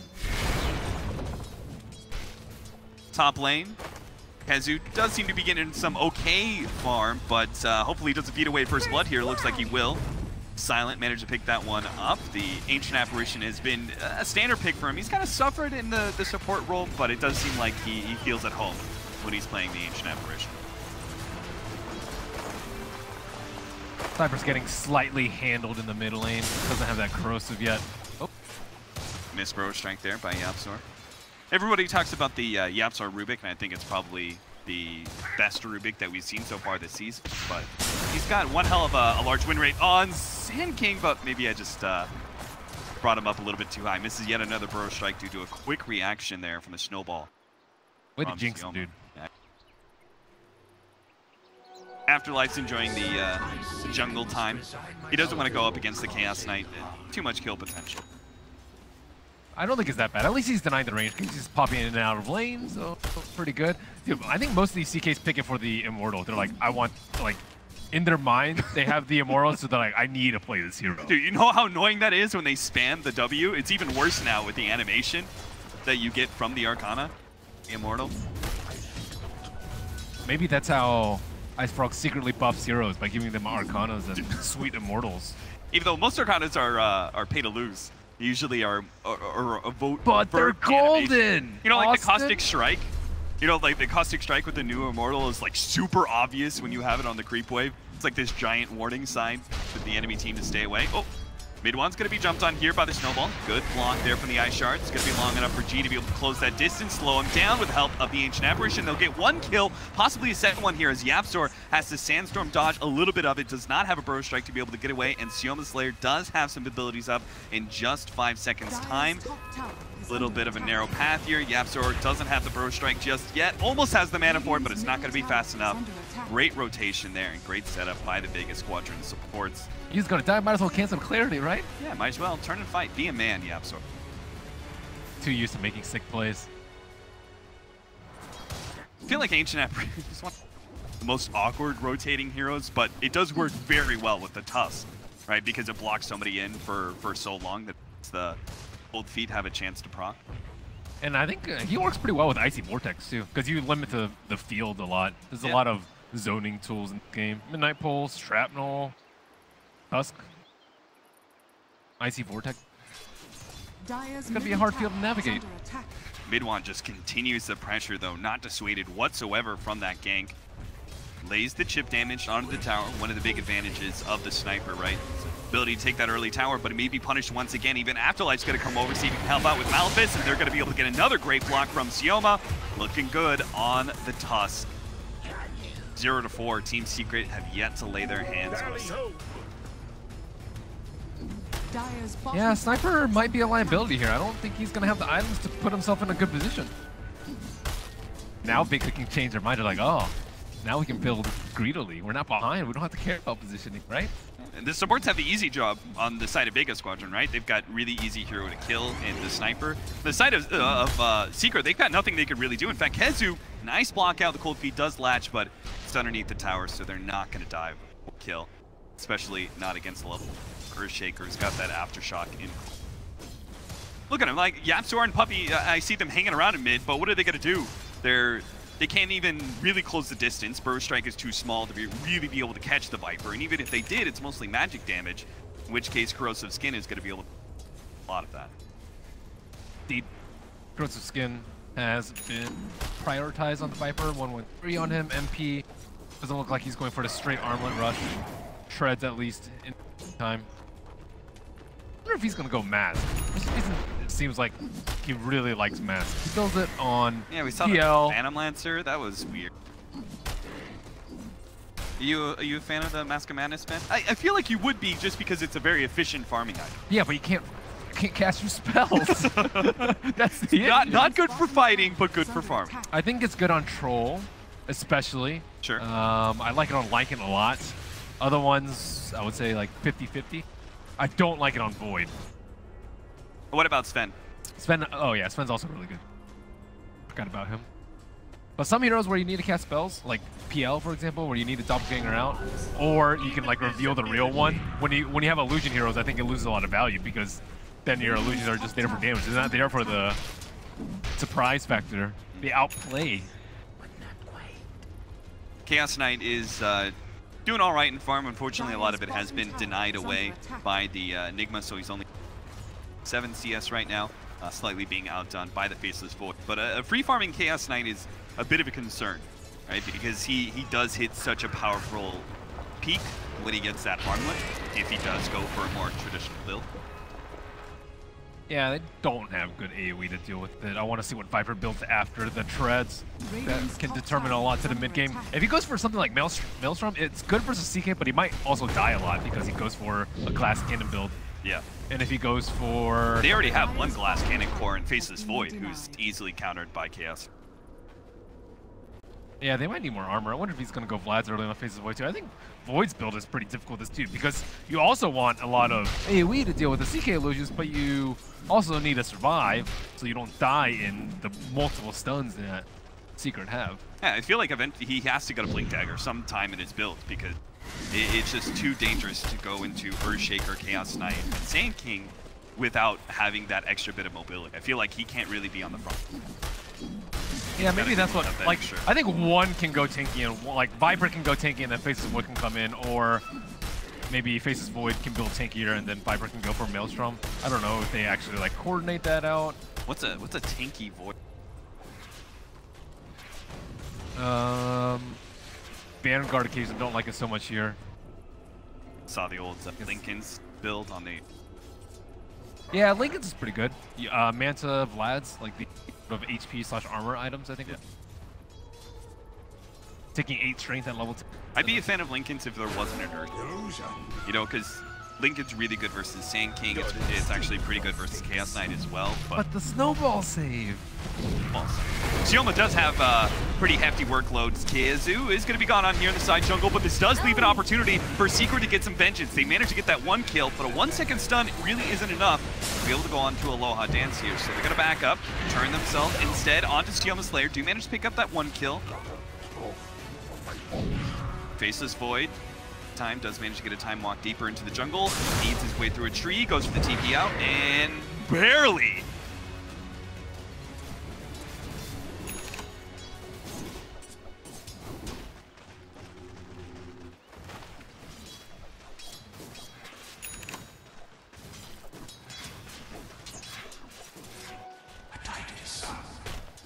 And we're back. Hello. Hello. That was just our jovial. Been great hanging out with them. Great joke. Supposed to play it off like a joke. Oh, never mind. Okay, joke's over. I thought you were calling them depressing people or something, Ben. Oh no. Puppy is dead. That's a depressing thought. Joke. Faceless Void gets the Chronos here. They're going to be able to get the extra kill onto the sniper. That's worth a whole lot more than just plain old Oracle. MP in the meantime has rotated it up to the top lane after that pressure with the Faceless Void, where they barely managed to miss that kill. He's going to try and take that rotation, make the most of a failure, and see if he can take that safe lane tower away from Vega. We call it opportunities for the supports instead of failures. Well, there's no one farming bottom right now for Secret, so I'm not sure what the supports are really making most out of this opportunity. They're still sitting around this sniper knowing that he's been so heavily pressured by Vega Squadron. They gotta try and put a stop to that. Wow. They're actually going for builds that are kind of countered by AA. We see Mask of Madness coming up on Sniper, and we see Armlet coming out on Chaos Lane. AA, very good versus both of these items. Radiant's bottom tower. We had a bit of a scuffle there. Silent being gone on by Yaps. MP. MP. Trouble here. He's gonna pop the ultimate. Does get a little bit lucky. Gets an extra illusion. That's gonna help try and burst down the hero. But a black hole comes in just in time to be able to put a stop to that one. Afterlife is here to save its allies.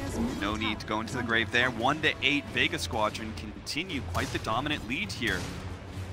Kills, and it looks like the network is still favoring them pretty heavily as well. Midwan going to be caught here by G.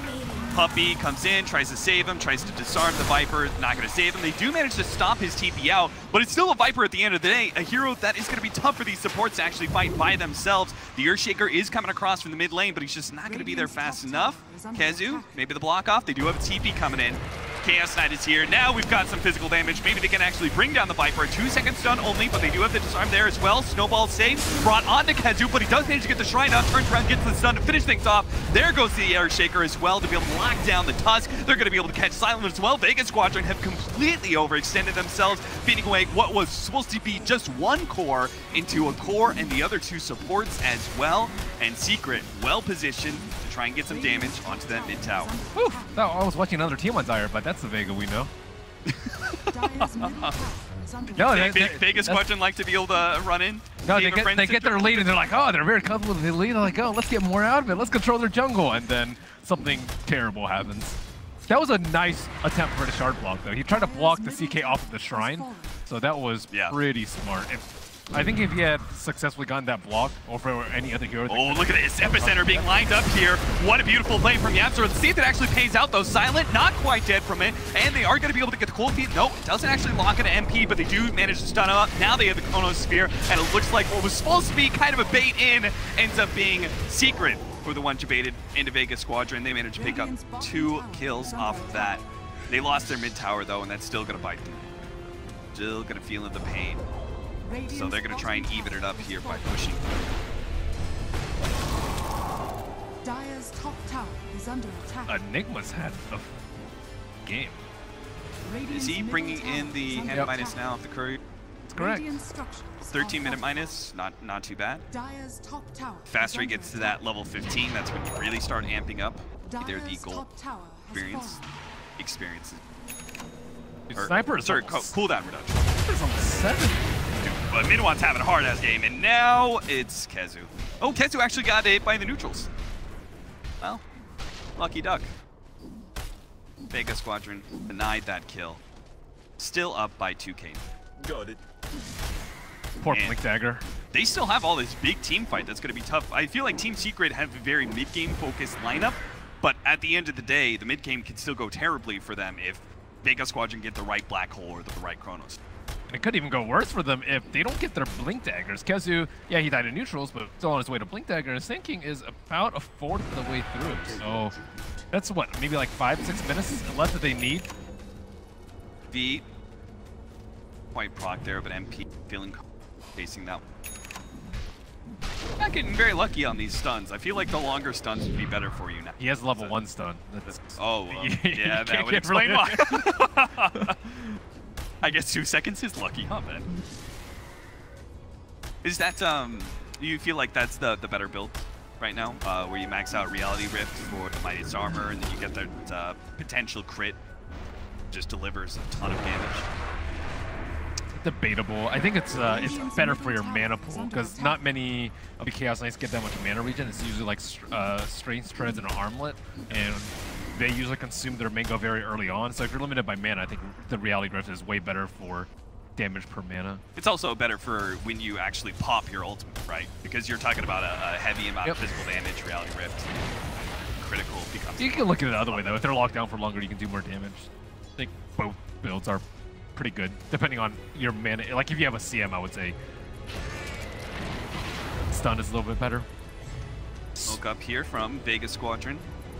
Like Team Secret have a whole lot of vision out right now. It's mostly defensive. Man, if Midwan dies again, just picked up level 9, has his Mask of Madness, but he's still such an easy kill. Vega Squadron playing pretty aggressively here. Scan right on top of them. Nice read. Yapzor's in a position to be able to break the smoke, and they're on top of Creep Wave. MP's actually going to pop his ultimate inside the jungle. It will manage to get a quick kill on Ancient Apparition. Now, Yapzor with the Epicenter is going to be able to help get an additional kill onto the Enigma. Disaster strikes as Vega Squadron once again try and go past that tier 1 mid tower. It seems cursed. Vega Squadron getting fight after fight when they push themselves past that river. That was so obvious. I think they also could have just sieged with the Viper in front. I don't really see anything stopping them, but now we may see another death. Echo Slam, there's the chain stun. Finish off. Aloha. And that's your, think that's your highest net worth hero. 100. So another big kill for Team Secret. Very rapidly getting themselves back into Blink Dagger territory. Kazu's now, and Yapsor. Yeah, that last couple minutes were pretty terrible for them. Ideally, they just get the mid T1 tower, and then they keep farming and don't give any kills to heroes that need Blink Daggers. But instead, the opposite happens. Now they're in a pretty terrible position because Face's Void went for this cloud build. Also, he was in Agi Treads farming neutral. So you think Vega Squadron, like they're just playing this, say, almost too fancy, too kill focused? They could have just, with the lead that they had, kind of run at that mid tower with the Viper, and if they go on Viper, then so be it. I don't think they, like, look how hard it was for them to kill the Viper. It was like a 3-on-1, 4-on-1 situation, like in really deep into Radiant territory. So if this whole team's perspective, it was very, very difficult. Oh, Black Hole, but the Ice Blast is going to miss, but the percentage-based damage, a Midnight Pulse, looks like it is going to be enough to, ooh, MP! Armlet toggling, even a Reality Rift to get that extra bit of jump away. If only the Ancient Apparition to hit the Ice Blast. Yapsor, meanwhile, does manage to get a kill on Sioma Slayer near that mid-tier tower. Bit of a bungle there from Vega Squadron. Is this Team Secret, can they take advantage of that, knowing that Black Hole's down? Or do they continue to just play the defensive game and keep farming for mid-farm? As they get mid-1, actually, he's really high in net worth now. He's almost tied for the top. Top 4 are all pretty close. Comeback, nice. Yeah, I think they could have also taken advantage of the, like, right after Sand King had used Shrine on bottom, they could have fought around that area a little bit more instead of trying to sweep to the north side where it's a much harder choke to fight into. Like Sand King, Shaker, Sniper, these heroes are really good in fighting in a really tight choke point. Whereas, gee, if you just right clicks the mid tower just like this, it's pretty easy. Like they could have just done this 3-4 minutes ago. Puppey did TP down to bottom lane, MP mid, but this could be just to ensure a successful deny. Does happen for mid one. Puppey TP bottom, I think he wanted to make sure that Yapsor was able to farm bottom lane successfully. If he was Chronosphered, be able to have a... Invisibility. This game looked quite good for Vega Squadron. First 12 minutes, but Sour do have the initiation. Tusk, follow up, mid-one is definitely dead, thanks to a successful Ice Blast landing. Oh, that's good. But what are they going to be able to do from this? They've already taken the mid tower. In fact, they lost it to a deny from mid. All the T1s are finally down though. For both sides, that is. See if there's going to be any farming items coming out. Looks like Viper's still going for a Hurricane Pike, so still wants a team fight. Faces Void also going for a Manta Style, so more team fight on both sides, I would say. Alternatively, they could wait a bit longer for Enigma to hit his stride, which as you mentioned is like level 15 plus, but now looks like Sand King and the rest of Secret are going to have the edge in the next 5 or 6 minutes because of these 2 Blink Daggers really paying off for them. Ancient Apparition is kind of deceptively tanky with it. I don't know what it is, it's just every single time he lays down the Ice Vortex. So that time around, they committed a full epicenter. What's the difference, by the way, between the Faceless Void when you go Diffusal Blade first and when you go... Manta's way better when you get, like, if you have some sort of save, but I don't know. They don't actually have, like, a great save for him. Like, if you get Echo, you're just dead. If you get Fissured, you're also likely dead. If you get Burrow Struck, Epicenter, you're also dead. So it does give you HP. I do like that part. Can you disjoint the Chaos Bolt? You can, but usually you're not going to lead it with a Chaos Bolt. Sure. It's going to follow up after a very reliable stun. So I think the main difference is you get that big HP from the Ultimate Orb, and that combined with Strength Treads and the Strength Talent level 10 puts you into that territory where you will be able to time walk off and survive that burst, which I think is incredibly important. I think there's been so many team fights decided by Faceless Void not having 200 HP or having that 200. So from the Hurricane Pike, do you think our Viper does start building more damage? It's like, what is that? That's that he went the other game too. I think he went Lance into Oh, it was something very similar. I think the Lance is necessary when you have a Void on your team, and when you're versus Sniper, and when you're the main building hitter. There's a lot of reasons why he definitely needs to Pike in this game. Middle tower is under attack. I'm curious to see after the S and Y what he goes. Ancient Apparition throws an Ice Blast to the Roshan pit. scouts out Secret. We're heading in that direction with the bottom lane being pushed in. I think they're maybe thinking to themselves, okay, if they're going to push that bottom tier 2, let's happily trade it. Let's get that extra life. You might see like a play coming out from Secret where they try and like bait out the big ultimates. They might lose a fight like 3-1, let's say, and then they go straight into the Roche pit. It's pretty common when you're playing against Faceless Void.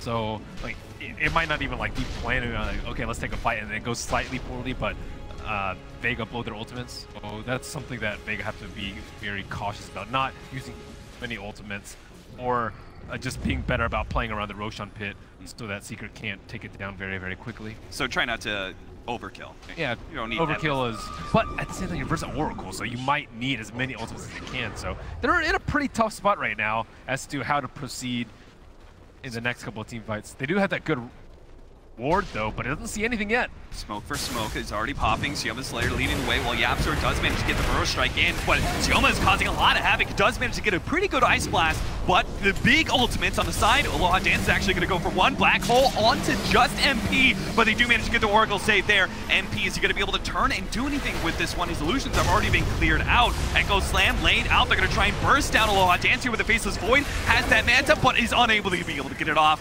He still is going to be able to get his team the win, though. They managed to pick up 4 members of Team Secret G, leading the damage out there. And, well, there's your there's your team fight, Ben. They did use both their big ultimates, but it cost them a lot. They also had Arcane Rune on Afterlife. They also had the BKB. That was why Vega smoked in the first place and why Secret lost the fight.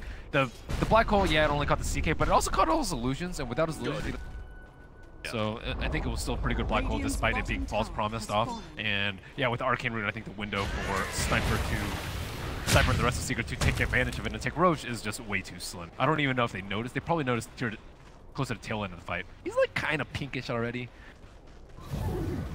Dude, some of those runes are impossible to see. Like Wisp with DD, yeah, they are one of the notoriously difficult ones. Especially with some of the Arcanas that make them look like they already like had some sort of aura on them.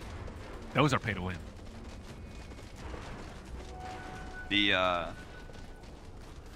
Vega Squadron, I feel like, can they actually chill out? And yeah.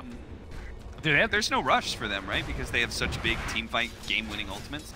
Enigma later in the game is GG with the right items, and he's on his way there. Just needs Blink, Octarine, Refresher, which sounds like a lot, but for Enigma with this early for Midas and the cooldown reduction already, it's only going to be like 21 minutes, which what is CK going to do against? You get Heart, you still get Midnight Pulse down.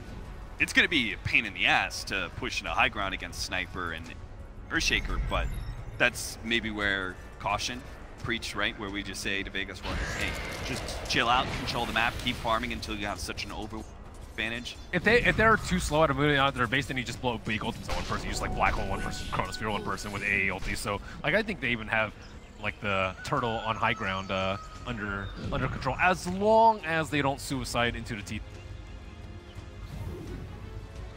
So they've already suicided into very likely. tier 1s. Top 3 net worth, all the big cores of Vega Squadron sitting 10K, while Chaos Knight, highest core of Team Secret, struggles to break that ground. And you see what I meant about the Faceless Void. Like if he had like 5 more strength right there, he would have lived that last fight. Or if he like didn't die the one time where he had Agi Treads instead of strength treads, he might have been able to live through that situation. So like Faceless Voids are always on that point of like, how much HP do I actually need before I... Still looks like he might need more HP, or just watch your position more. Is level 20. I think it's GPM versus... Yeah, I was about to say, I remember there... Yeah, it's pretty late though. Yeah. Usually by that time you have BKB, but I still see the health the majority of it. He's going to Fusible Blade, maybe he gets health. Perhaps. The Fusible Blade is incredibly good versus... Now have a Sniper Shadow Blade. Not sure how much he's going to be able to do, but perhaps paired up with the Earthshaker or King. Silver Edge is really good versus Viper. I think we saw it in the other game too. Breaking the corrosive skin. A lot of that damage. Oh yeah, and you mentioned the Faceless Void going Manta first. It's also really good versus Disarm on Oracle. Oh, that's a good point. Header being called up here. Yapzor goes for the Bro Strike, doesn't actually manage to land it onto Aloha Dance, and the turnaround here. Afterlife with the Black Hole, locking down 2. They do manage to get the Oracle ultimate out onto Kezu. Enough time for him to be able to get the Echo Slam, but it's not enough to lock down Aloha Dance, so Kezu's just going to throw down that ultimate and then die immediately. A 1-for-2 exchange, but now the Chronosphere locking in MP's Chaos Knight with the illusions. Afterlife's going to be able to come in and add some additional disable. They're trying to save the Chaos Knight, lessening some of that magic damage thanks to the Oracle, but it looks like Viper's just going to be able to stick on top of him. And if they're not careful, they could lose more here. Puppey, the Oracle, is also going to be caught. The only escapee, whatever you want to call it, sniper, mid-1 sniper is able to get away. Vega Squadron continue to remain dominant. That was a great chrono. You catch both of their blink initiators with the Chronosphere. One against False Promise, but Earthshaker still can't do anything after that. Oh, you mean the Black Hole? Oh yeah, the Black Hole. Yeah, the Black Hole was great. Yeah, those are the 2 ideal heroes to catch. Excellent turn by Afterlife, and they brought this up on the panel, right? The fact that once you have BKB on the Enigma, there are no disables to be able to stop this. Precast assassinate. Precast assassinate. Is that what you want mid-1 to be doing? He's got a Mask of Madness too. It's a little antithetical though. Well, ideally you can position, but as we've seen today, that's just simply impossible in the majority of situations. You have to try and go for the difficult, yet only play, like blinking and hookshotting on a clockwork. Yeah. It's got to go for it. Afterlife has to play out of vision most of the time. He knows what a big swing hit. Even harder for Sniper to get that vision. You could just get a Lincoln's too. So. That is also. He really feels like it, though. I highly doubt Assassinate's going to be effective here. Kezu brings the lockdown, does get the additional hero. Sioma Slayer tries to make a snowball save, doesn't get it, and he will die to the Team Secret 5-man gank. This has is opened themselves up. Roshan, maybe? Yeah, this is the timing that they really need to be careful about. You use your ultimates, and then Secret are trying to go for a big play into Roshan, and right now, like, even if they did have buyback, they still wouldn't be able to make it in time with their ultimates. Black Hole's still down for 17 seconds, and they get a +1 with Silence, so... Trying to come in, get some vision with the Ice Vortex and the Ice Blast. Yeah, you're right. A Vega Squadron, they can hold Roshan as 5 without their ultimates, right? They've got Midnight Pulse, they've got Ice Vortex, you know, Ice Shard spam, that sort of thing. But they just can't afford to actually be picked off and not have those big fight ults. Yep.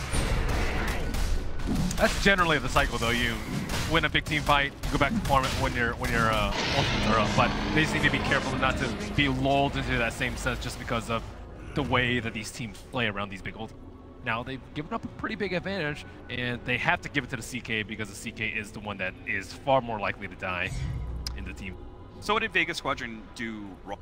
It's like, what should have they been doing? Play more conservatively, play high ground areas? Like, if all 5 of them are missing off the map, you just sit there on your shrine and have sentry wards and place observer wards, and you can place either the Icy Vortex, or you can place the Tusk Sigil around the pit and float it around the shrine, just so you know that when they're coming up the hill or if they're trying to sneak roach, you can find one or the other pretty easily. Or you can even scout with Eidolons. All of them are okay, but like you'll see I think the Chinese teams are way better about doing that, is realizing the smoke ganks coming. Like, because Secret doesn't have that many opportunities. They were like 10k goal behind.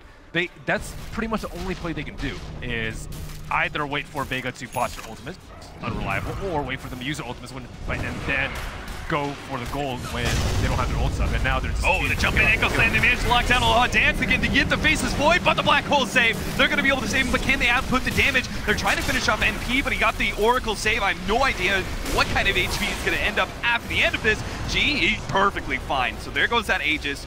Round 2 of the Chaos Knight, but without an ultimate and kind of in a bad situation, directly locked on there by the Chronosphere. There's not much these heroes can do to stop it unless Yapzor comes in, tries to help out again. The Faceless Void is able to live, gets the Time Walk away, but he's Time Walk forward into the Sniper, which means he will still die. Now G stands tall, but Midwan in the back lines has the distance and able to get a lot of pokes there onto the Viper, forcing Vega Squadron to retreat. Yapzor is going to pursue. Slowing down G, he's at half HP. If they can actually just get a shrapnel on top of him, maybe they can pursue, but he did have that Hurricane Pike push. Gets the extra distance away. So not a terrible fight for Team Secret, but not a game changer. Yeah, it was a push. No idea why Faceless Void tried to go in. Maybe he thought he could like get close to the sniper and prevent a lot of his damage output, but the Dragonlance, he is way far away from the fight. What's he going for that ultimate? Oh, he's going to the silver. Yeah. And they need to pick off the Oracle in the fights too. The Oracle's be a pretty big problem. Yeah. Now he can kind of save two people, one with False Promise and one with his Limber Cape heal combo. I love this talent choice by Sioma. The other choice is the 90 GPM, but instead he goes for the 150 snowball damage, which is a lot. It's also enough to instantly clear creep wave, the ice shards. So it does kind of serve as a farming mechanism. I'm a core player. I would have gone for a GPM. I know you would, but especially you with would have this thought, board. what if this game goes 40 more minutes? I mean, what's his GPM right now? It has to be pretty low. 195. So you're like increasing your gold income by 50%. Yes, that but again, talent. Snowball is still a farming mechanism Yeah. now. So, but speaking of mechanism, he doesn't have his. Not. He's working on it though. That's where he needs that GPM. Sacrifice One way or one another. mechanism for the other. EKB next on Viper. Are you at all concerned that, like, this is Viper's peak, right? He's big, he's bad, his magic damage and full damage are still very relevant, but he does kind of dropping off from here, Did you right? see Knoxville's stats about how many games of Viper he played? That's true. Is one of his great heroes, BKB, gonna be popped here by G, turn around Black Hole, just on the NP, but it's still the primary damage dealers are just gonna be locked down. This Chaos Knight feels completely irrelevant in many of these team fights, but Kenzo is not. He gets the lockdown, almost gets a low hot dance, but again, they just do not have enough burst damage to be able to bring him down. Now Midwan's gonna be caught on, looks like G managed to close that distance with the help of the Ice Shards. They lock Midwan in, Malspith stops the TP, Yapster is trying to make his getaway, but Sandstorm is not gonna protect him. So 3 down. Secret may just have a high ground push coming their way. Radiant's top tower. Okay, that's just when you know your team fight is inferior. When you just get like one-man ulti Radiant's top with tower Enigma. has Like, it's a fallen. CK. CK can't hide in the fight. You can't just sit in the back and do nothing. That's Sniper's job. So as soon as he shows he just gets Black Hole, and if he only Black Holes one person, and you don't have anything else to follow up, you're either too far behind or your team fight's just way weak. And it's a little bit of both right now. The Chrono wasn't even used. Yeah, Absor. A little bit of feint. Does manage to get the Burrow Strike now onto Faceless Void, but he just seems to be too tanky as long as the Chaos Knight is in the fight, which most of the time Vega Squadron prioritizing him. The Sniper just kind of like poke, but he just time walks off the damage eventually. But look at the way G approached that fight. He just walks in. Yeah. With BKB. He's like, I need to get vision. I need to find out where these strength heroes are so that my teammate can make the play. That's why I like G as a mid player. He knows how to win the team fights. He knows he's not there to do damage. That's secondary priority. First is to get vision for his team and get spells cast on him. Like, as soon as they cast any spells, they're going to get corrosive and then they can't blink, and then the team fight is way easier for Vega. So that's, like, Viper is, most of the time people think of agility heroes as damage dealers, but that's not the case for Viper. He's completely different in that regard. It's definitely Top tier Viper player. If you want to see sick plays with Viper, watch G. It is one of his known heroes, right? I think when I think of G mid, I think of Queen of Pain first, and then I think Viper and Puck. I think that's like any core player's like nightmares to be known for your Viper. That's Vado would disagree with Puck. Yeah, I'm down with that. Viper. But you don't want to be known for your Viper. It's just You want to be known for having good Viper, but you don't want to be like the hero that you're good with. That's true. It is not like the highest playmaking potential hero. Amazing Viper. The way Really good at right-clicking. corrosive. He's good at running into the enemy. Yapsor wrapping around behind with an invisibility rune. About to wear out, and Secret or not. Yapsor's does end up getting Enigma. get to the back line. That. This whole entire time, like, Sniper has been kind of like sitting in the back line, and he's been allowed to, but his damage just hasn't been potent enough to be a threat. And now, once his damage is beginning to become a real thing, but now he's gonna have to feel so much more pressure thanks to the Space's Void. I feel like Aloha Dance is gonna start using that blink to get to the back line, get to the Sniper every. Black Hole for the Chaos Knight, Chronosphere for the Sniper, wham bam, you're done. Yeah, I actually don't like favor his build too much too. I think he actually just needs a BKB on the Chaos Knight. I think HP is generally pretty good, but versus Midnight Pulse, it's not that great. And maybe even like a hood for him might not be the worst thing in the world, just because of like how much he needs to take this game. His job is also to take damage this game, not to do damage with the Phantasm, because we've seen how easily the Phantasm will just die because he gets Midnight Pulse ultied every time. I think ultimately it's like the item choice can only do so much for you, right? That's what you have to do though.